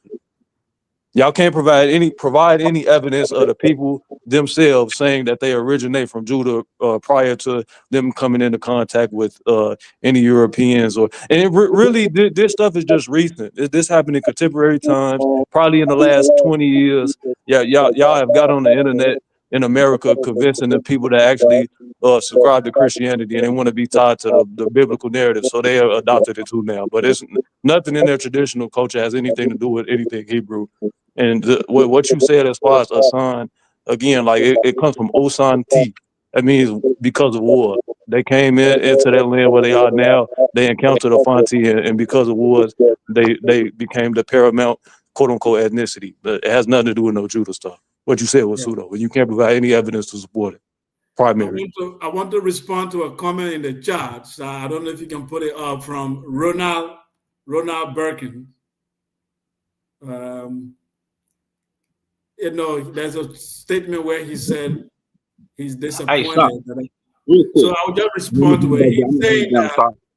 Why when I was talking, I got muted. I got cut off by these individuals, right? Because they were feeling some type of way about what I was saying. And then you allow this individual down here that don't have no information at all. Never seen this clown present nothing at all. But he got a chance to run his mouth the whole time, and none of. It's all good, sir. Don't even trip. You got it. Hey, hold on. Don't leave, General. Look, hey, in the debate conversation, you two can come over and we can set something up. Okay, I was trying to get a show over there, man. But hey, y'all keep going. So crazy people, man. So Ronald Birkins, I saw your comment where you said I shouldn't have said that I will separate spirituality from science, that I should have stood on my ground. So let me clarify. I do not give up my spiritual beliefs. I believe that spirituality is to get meaning to your life, is finding meaning. And science is to understand how the natural physical world works, but does not give you meaning. It only tells you that if you put water on the kettle at 100 degrees, it's going to boil. And this is how it works. But it does not tell me what the water really is. Okay? So spirituality, just for me to find meaning for my existence, is much deeper. And science gave me how things work. The reason why I've come to the conclusion that the separation must happen is that when you have so many spiritual and religious beliefs are coming in and encroaching on science, ideology quickly creep in, and they are likely to make science not to move forward. We see that happening in so many civilizations, where people go into spirituality, they turn it into a religion ideology, and they start to make science not to progress. It happened in Baghdad. The Muslims were the highest people in science in the medieval period. Europe was in the Dark Ages. It was in Baghdad. You have to go to Baghdad in those days. Algebra and all of those things were happening there. They were ruling Europe. Then what happened? Islamic fundamentalists took over, and they said that they got to focus on Allah because the world is about to end. Dajjal is coming. And all this science and stuff is wasting people time because they were afraid of the rational outcome of science, which will debunk Islam. This is how science went into darkness. Today, you can find one Arab Muslim getting the Nobel Prize in science. I'm saying I strongly believe in my spiritual finding meaning in life. But when I go into the lab to teach chemistry, physics, I have to put my belief aside and deal with how the natural things work, where all of us can agree on. That's all I'm saying. That's not hard to understand. Yo, I keep telling y'all how to get them, but y'all don't listen. When I say y'all, I'm not just talking about anybody here. I'm saying y'all don't listen to me. When I tell you how to smack them up, put their own God on their ass. Put their own man on their ass. Put their own scripture on them. When they say Africans sold us into slavery, the white man enslaved us, just say, no, it was your goddamn God who sold you into slavery from birth. And all you got to do is go to Genesis 15 and 13. And it says, and he said unto Abraham, know of a surety that thou seed shall be a stranger in a land that is not theirs. And they shall serve them, and they shall what?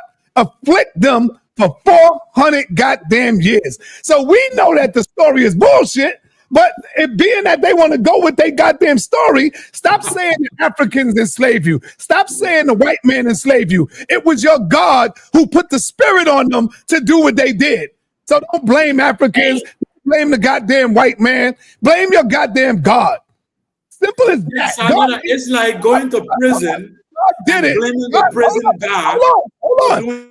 God did it because y'all asses was raggedy. You was having sex with each other. He had to destroy Sodom and Gomorrah because y'all was being homosexuals and gay lovers and creating all kind of shit. So that's why God did it, because you was not listening to the goddamn law. So don't blame nobody. Blame your goddamn self. That's how I get them. All that other shit. They can't prove that's them, man. Let's just stop the madness. They can't prove that's them, period. So, I mean, y'all following somebody I know else. that. But being that they going with the story, that's how you kill them. Take them serious, man. That's how you kill them with their own story. That's it. sa.neter is right. sa.neter is right. You can't be blaming everybody, man. The damn God. They blame everybody for their goddamn God. I agree with you, Star. Because at the end of the day, even if they say they went into slavery because of anything, at the end of the day, it was God that commanded the people who put you in slavery. So you can't get mad at them. You got to blame everything on your God. That's damn right. Like I was saying, it's like God. See, that's how they get it. You can't say nothing about God. That's how you enslaved. But we don't care nothing about your God. Your God didn't stop the damn slave trade. Even if you say whatever you say, God didn't part the damn waters or stop the waters. He brought our asses over here. You fool, right? Your God did it. Your Jesus. They even had slave ships named Jesus. And some of the apostles. Your God did that, right? So there's nothing. Blame your God. Listen to sa.neter. And Sekou, I also agree with you on Unc when you say you got to separate spirituality from science, because in science it say that the Big Bang Theory created everything that we know of as life, planets, and everything like that. But when you look at the Bible, they want to give it all to God. So you got to separate them, like you said. Yo, Kim Netta, I seen your video where the cops arrested you, bro. Remember I told you so? Hey, hold up. Let's get back to the topic, though. Sekou, can I ask you a question? Because another way that you can attack their teachings is they also teach that the African American man is more closer to the Caucasian than the African. What are your thoughts on that, Sekou? Go ahead. Yeah, I mentioned you said it wrong. You said it backwards, JJ. Let me say it this way, JJ. I mentioned during my presentation, if you go by in the video, they said they are Shemites, and the Arabs are Shemites. But the Arabs started the slavery first. The Arabs is the first one. The Arabs started enslaving black people long before Europeans. Cutting off their penises. On Shemite crime.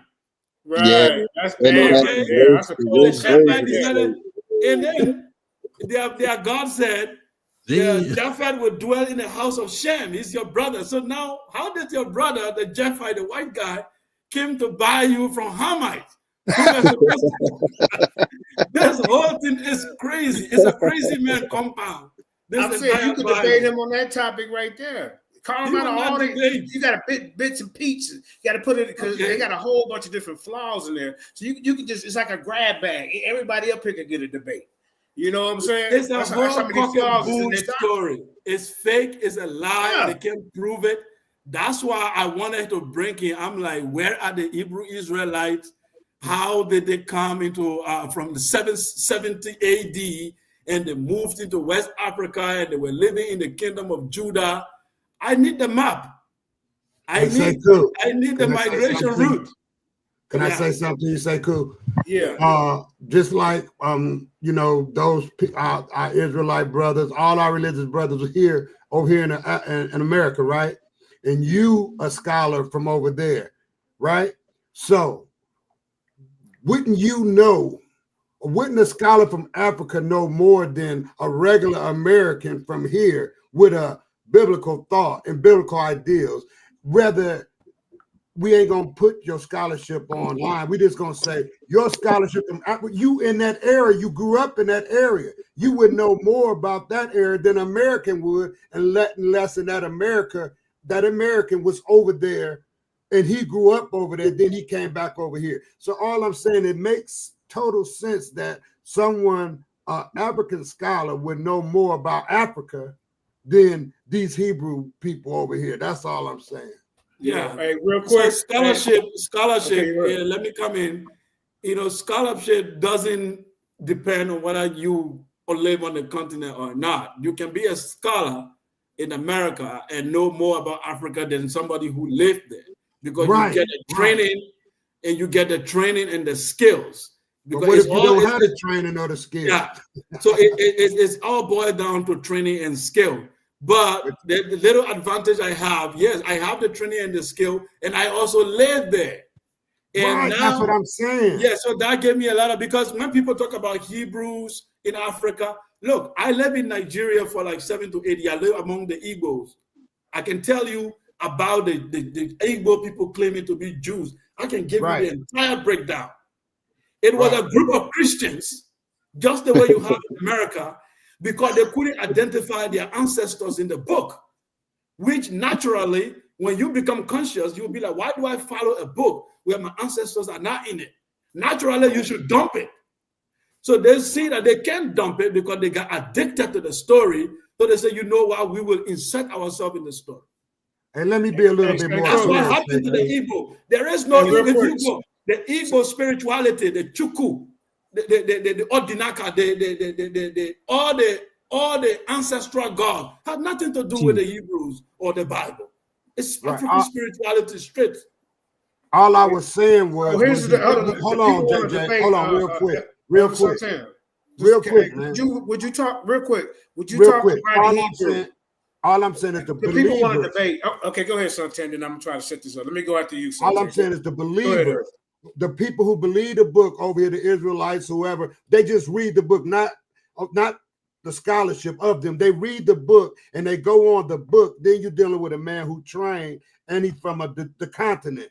That's the difference. When they just reading the book and coming off the head with, I don't care if they read it back and forth, but it's a book of beliefs, man.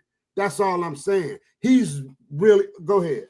Real quick, Elder. Okay, so would you have a discussion with Mighty Hebrew? He's living over in the land. He's saying in East Africa, Tanzania. He's saying that he's doing the groundwork. He's talking to people and all them and saying that they got their history and their culture from with Israel.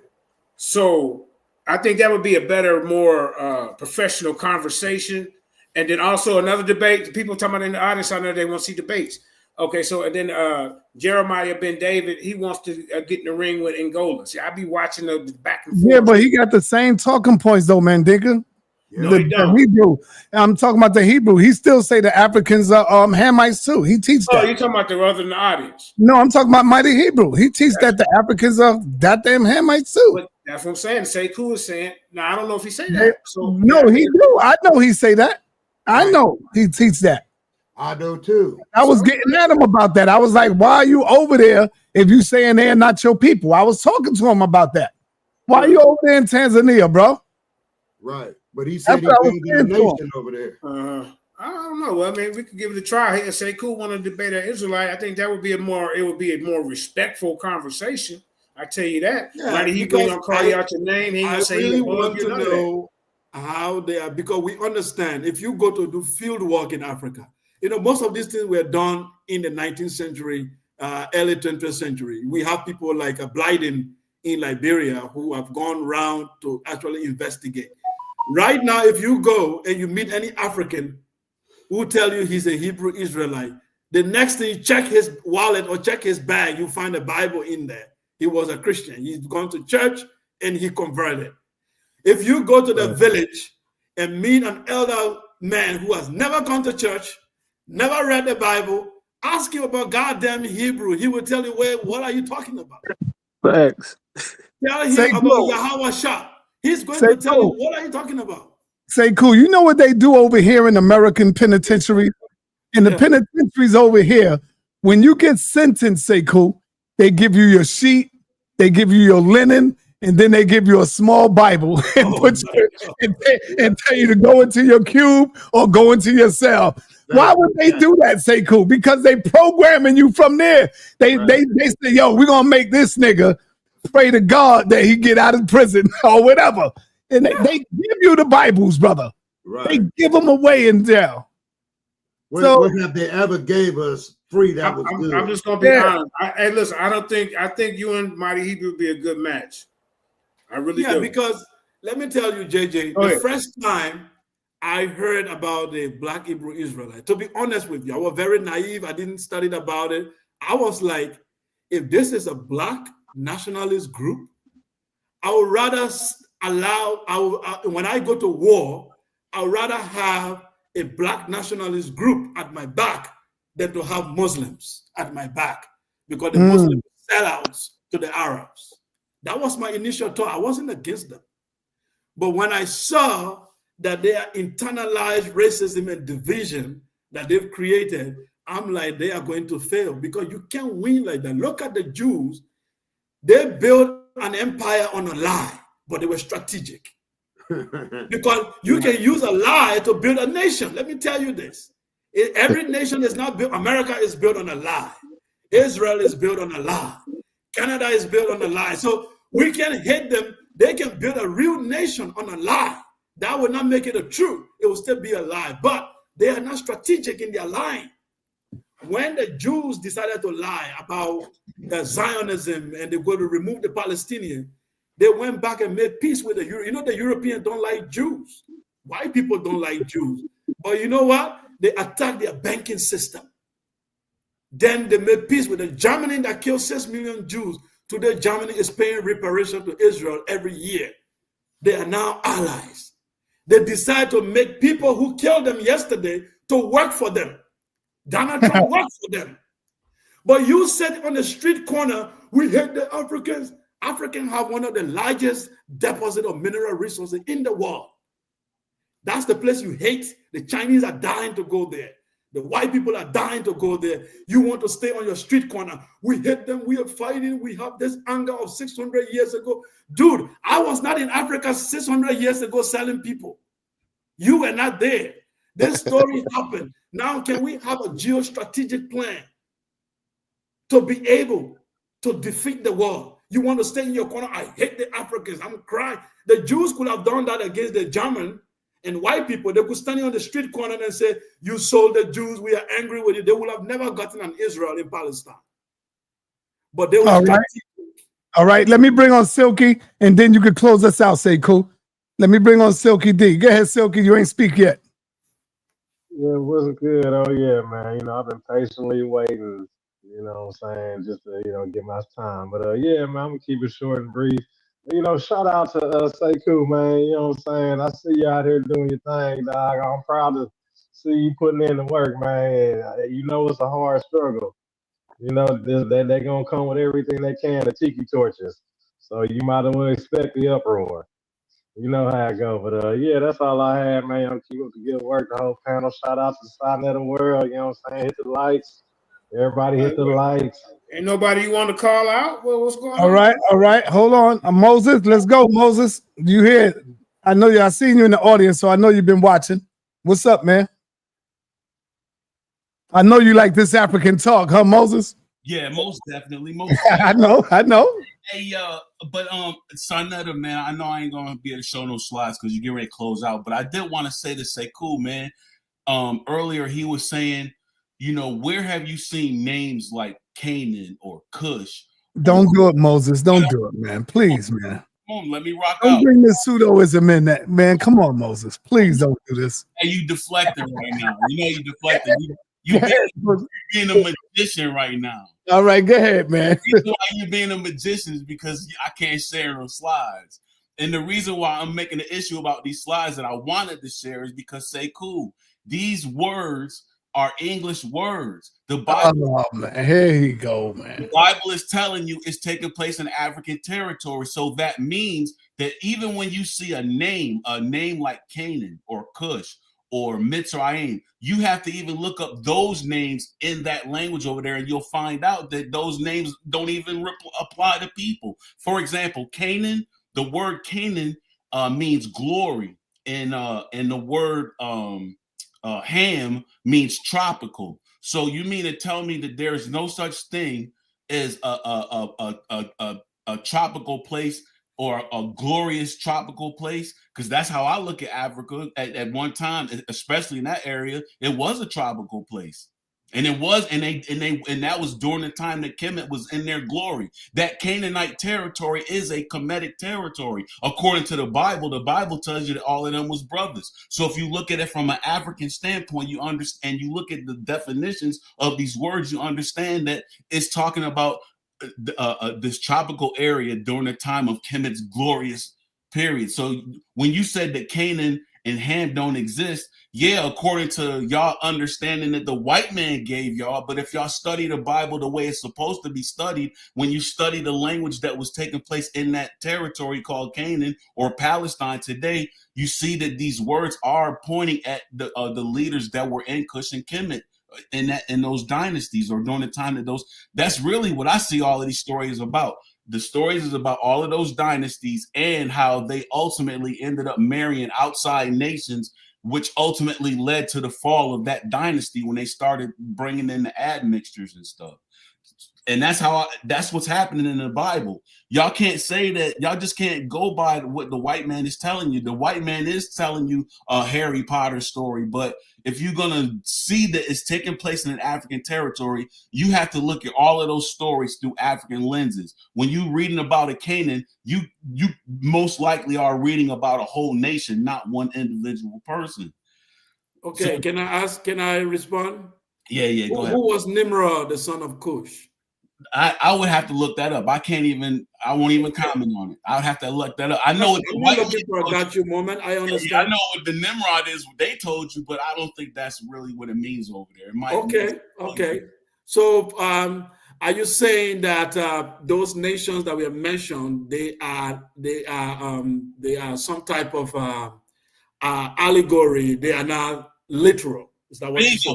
Bingo. Okay, so let's go back to that knowledge that you said that. You with me? All right, so the story of Nimrod is about the time when Kemet was allowing all of these outside nations to come in. Because then what happened in the story of Nimrod? Something happened in that nation to where they ended up making everybody leave. When it talks about the languages being confounded, I know what the white man say, but what I'm seeing in the forget about the white man issue. The Nimrod, there was no Nimrod king in Egypt ever.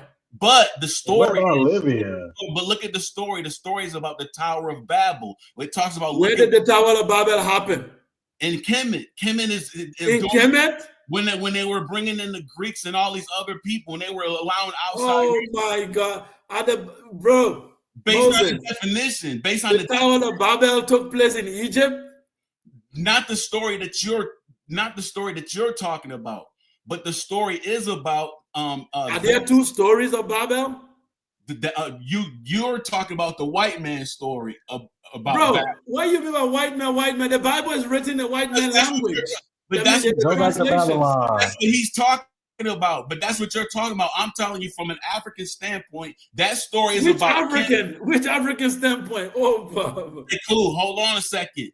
I'm telling you that story is about the time when Kemet was sending foreigners out, when they came to the understanding that we can't allow foreigners in here because they're causing problems in our community. So we had to send them out. That's what the whole confounding of languages. How does the Bible call Kemet? What is the name for Kemet in the Bible? It would be Ham and Mitzrayim. That whole territory is Kemetic and Cushite territory. It was in Hebrew. What is the name for Kemet? Tropical. Ham is Kemet is Ham in the Bible. No, in Hebrew. You say we should leave the white man now. Let's speak Hebrew. What is the Hebrew name for Egypt? All right, so I don't have that. I don't have that in front of me. Of course, I mean, I'll go get it. If y'all got time, I'll go get it. No, I'll help you out. It's Mizraim. Okay, Mizraim. Mizraim is the name for Egypt. Okay? Show the slides, sa.neter. Let me load up some slides because he don't know what I'm talking about. You gonna close out or what? Maybe me and him need a build. Let me build. You can't do that though. Topic, I don't understand where you're going. What's the topic? You can't say just because something means There ain't tropical no that topic, man. Let them finish, y'all. Come on. Ain't no slides though. We don't know what Moses is talking about. What the subject we talking about? Yeah. That's what I'm talking about. I can put the slides in. I don't know. He's saying the Tower of Babel happened in Egypt and Nimrod. He's saying something out of the blue sky. I've never heard it in my entire life. You gonna let me show my slides or no? No slides tonight. So Sekou, I can't even build with you because I can't even show you where I'm coming from. Go off the dome. Build off the dome. I'm throwing it, but he's not understanding because when I talk to him about the Tower of Babel, he's automatically thinking about what Benny Hinn and Jerry Falwell and Oral Roberts and Billy Graham. That's how he's thinking about the Tower of Babel. But the story is about a conflict that took place in this African territory, and all of these foreigners got their asses kicked the fuck out. It was God that kicked them out. Gods is Africans. I come out here all the time showing y'all the definition for gods, the judges and the magistrates. The judges and magistrates, the gods, the judges and magistrates kicked these foreigners out and sent them back to their territory. Moses, sorry. What Hebrew school are you? Are you a Hebrew Israelite? No. Okay. What does Hebrew mean? Tell me what Hebrew means, Sekou. I'm not an Hebrew. You can ask Hebrew that. I'm asking you. All right, are you an Hebrew Israelite? Let me tell you what Hebrew means so you know who you're talking about. No, are you a Hebrew Israelite? Over. My ancestry comes from the area that we call Palestine today. Yes, my ancestry does. No, it don't. No, it don't. My DNA shows that. Do you have pre-auricular sinus? It's possible. It's possible. Maybe. No, it ain't. No, it's not, bro. He's not. That's not true, bro. Right? Our mom have pre-auricular sinus. Were you an Arab guy in the neighborhood? You never know. Were you born with sickle cell trait? Were you born with flat feet? And where are you left-handed? Do you have those traits? Yes or no? Then you can't speak on it, bro. All right, so Sekou, all I'm saying. My Palestinian brother, here's the question for you. And my question to you is, how many sons did Noah have? According to the Bible, I believe it was 4. Okay. Those 4 sons, can you name them for me, please? All right, so if I'm not mistaken, one is Foot, spelled P-H-U-T. Yeah, the spelling. Yeah. Which is actually Libya today. The other one is Cush, which is in the area of Ethiopia today. The one Mitzrayim, which is Kemet, well, we call it Kemet, but it's Egypt today. And then Canaan, which is the territory of Palestine, but all of that, according to the Bible, all of that is African territory, bro. Okay, yeah, okay, it's African territory. So, sorry, why would you take Captain Tazaryach's Hebrew Israelite story and not tell him what actually happened in that land according to your history? Why you don't ever tell him that? Because there's a difference between history and myth. Mythology and history are different. History is evidence-based.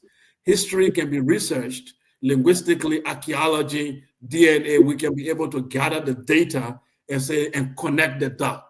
Mythology, it happens somewhere in the sky where nobody can ever get the document.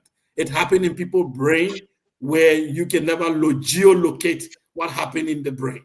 So those things, they happen in their dreams. They didn't happen on the land. So we cannot geolocate it and get data. Now, those 3 names, you mentioned the sons, and the African continent. Does this Canaan, is Canaan and the Palestinians Africans? Originally, they came from the African continent. Originally, who came from there originally? Whatever African tribes were in the territory. Whatever? No, you gotta listen. Because listen, I don't know what tribe. I do know that the Oromo. But why do you speak of things you don't know? I mean, I do know this much. I do know that the Oromo was in that area at that time. So let's just say the Oromo, because they're one of the oldest ones in that territory. They are Cushite. So let's say Oromo. That's so originally those Oromo came from Palestine. No, Oromos, everybody has started down there in the territory of Ethiopia. Let's get that to let's understand that. Civilization definitely started around that Ethiopia. Honestly, sa.neter, I can't get nothing out of this. Yeah, you don't have any ancestry, any recent ancestry that's no Oromo, bro. Right, like your premise is fallacious. All right, so Ngolo. And then the oldest tribe out there would be the Bedouin tribe. Ask Ngolo this question. Ngolo, the bloodline that's running through your veins, how long your bloodline been on this planet? How long that blood been on this planet? I can't answer that.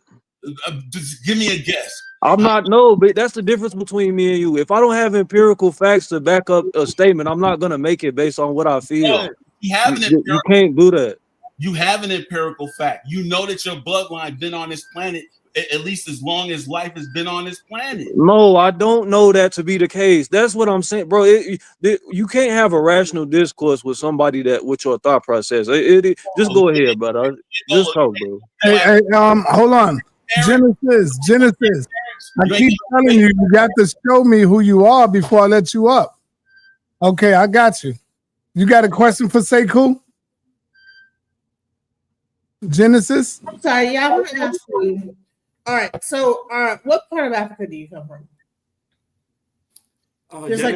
What part of Africa? I come from West Africa. Okay, are you Nigerian, Ghana? What part? No, I'm from the country founded by the African American called Liberia. Okay, Liberia. So is there a divination system in that country, a tribal-based religion with a divination system there? Divination system, I will not pinpoint. We have the Poro and the Sunday Society, which are traditional institutional school. You got to be initiated to know how to do it. But a divination system, in terms of what I understand a divination system, like the way the Ifa, where you go and you divine your future and all that. No, we don't have exactly that. Okay, but you do have an original tribal religion that is based in nature in that area? Yes or no? Yes, of course. Why? All right. So, have you ever looked into that at all? What do you mean, look into that? I mean, to see. I've studied it. Yes, I did study it. Okay, so all right. So because we're constantly talking about Hebrew Israelite and all these different things. Like, so if you've studied those original religions, tribal based things, what are the similarities? Why would you even, I would say, entertain, if this is the original religion of that land, why would you entertain Hebrew Israelite or any other thing? Yeah, we're talking about here. The reason I entertain the Hebrew Israelite is the same reason I entertain the Muslim, which is they put a geopolitical terminology on me. They put me in a social location which can affect me geopolitically, cultural, and even mentally. They call me a Hamite, and coming from a son of Noah who is associated with a curse in history, which was used to justify slavery by Arabs and Europeans. And I see Hebrew Israelite categorically say people on the African continent are from that descendants. So therefore, without my permission, they put me in a group and I demand answers. That's the reason why I get into their discussion. In my I'll finish. In my African spiritual discussion, I did not categorize African American as any such subgroup or Hamite or I don't do that. Right, but if you were to say that you would follow anything, would you be closer to African spirituality or Hebrew Israelite or any of these other things that you are fighting against? No, I believe that as an African spirituality is the primary document before me that I should move closer to be able to look at my spiritual history and finding meaning in life. I believe that the Hebrew Israelite is a Euro-Asian culture that has nothing to do with Black people or African people or people of African descent. All right. I just wanted to just be clear about the reason why he's even up here, because and have anyone even looked into the spirituality of African spirituality, because and that's why I wanted to ask that. Okay, that's all I wanted to ask. There you go. Thank you. Okay. Thank you very much. All right, Sekou, you can close us out, man. Yes, man. Thank you so much again. I will share my screen one more time. Just go a few slides before we can call it a day. Just to emphasize some things that jump over people's head. You sharing this or you want to share something else? The same slides, like my slides. I don't know. You see what you got up right now? You still got the book up. Oh no, remove the book. Page 87. Okay, I can deal with that. Let me see. Yeah. So let me deal with the book. So I read again. All scientific investigation of the subject proves the Negro to be an ape, and that he simply stand at the head of the ape family, as the lion stand at the head of the cat family. When God's plan, they're using the same God of the Bible, we have to judge him at some point. When God's plan of creation and drift of the Bible history are properly understood, it will be found that the teachings of the scripture upon this, as upon every other subject, harmonize with those of science. This thing being true, it follows that the Negro is only an anthropoid, a human-like. That's the word. I think it's a Greek word, anthropo, human-like, anthropoid, or a man-like ape, and a gibbon, orang, chimpanzee, gorilla are mere Negro-like apes. Hence, to recognize the Negro as a man and a brother, they were compelled to declare a man an ape.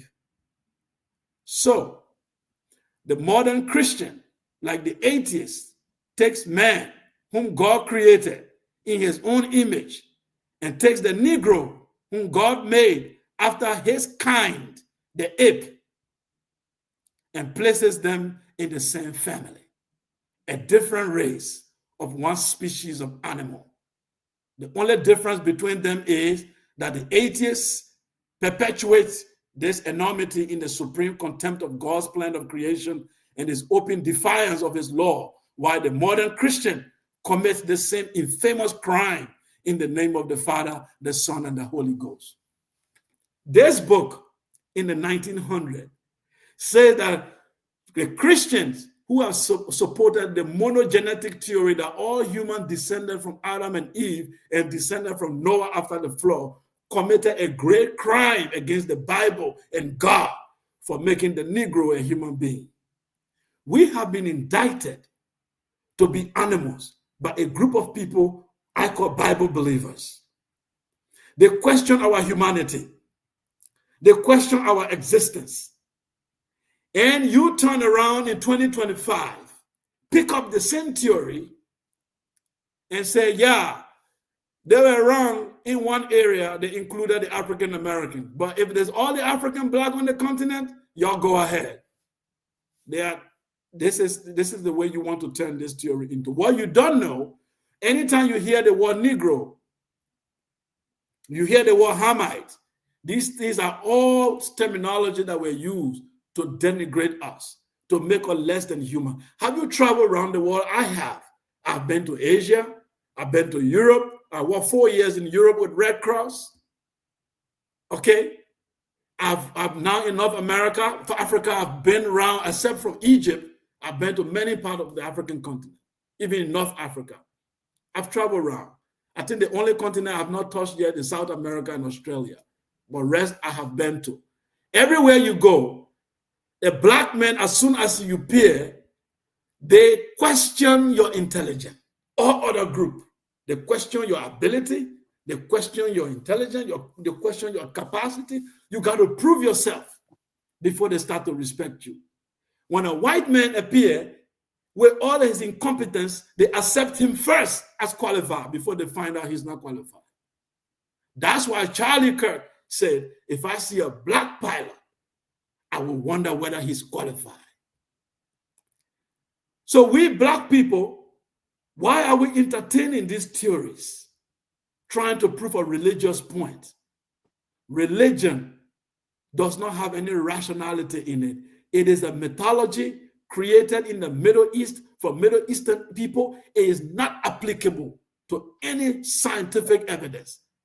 You are wasting your time and you are creating this religious fundamentalist in America trying to bully people, especially your own. And I would say tonight to Captain, I am not trying to impress you or look for a debate, but I speak as an African and a black man, and I'm speaking specifically to your ideology. There are more dangerous ideology out there than yours, the Muslim fundamentalists. They are going around the world calling people kafir, attacking them, burning villages. As we speak, Nigeria, Christians are killed day and night because the Muslim fundamentalists believe that Allah gave them the right to do to what they are doing to the black Christians. But I am not Christian, but I will speak for those black Christians because I believe that our people are traumatized. They have been deceived. The Hebrew Israelite ideology is a big fat lie. It's the greatest deception ever given to you. We must all return to rationality, and we must all return to science, and we must all return to our culture. That's the only way for progress, not the Bible. Sekou. Indigenous black man is telling the people you regulating his stuff. You taking his science. You stealing from him, man. You taking his talking points. Oh God. Indigenous black man. Come on, man. He said you taking his stuff. I'm happy to do so. I'm happy to do that as long as we are in the same logic. There is no problem with me stealing a good knowledge.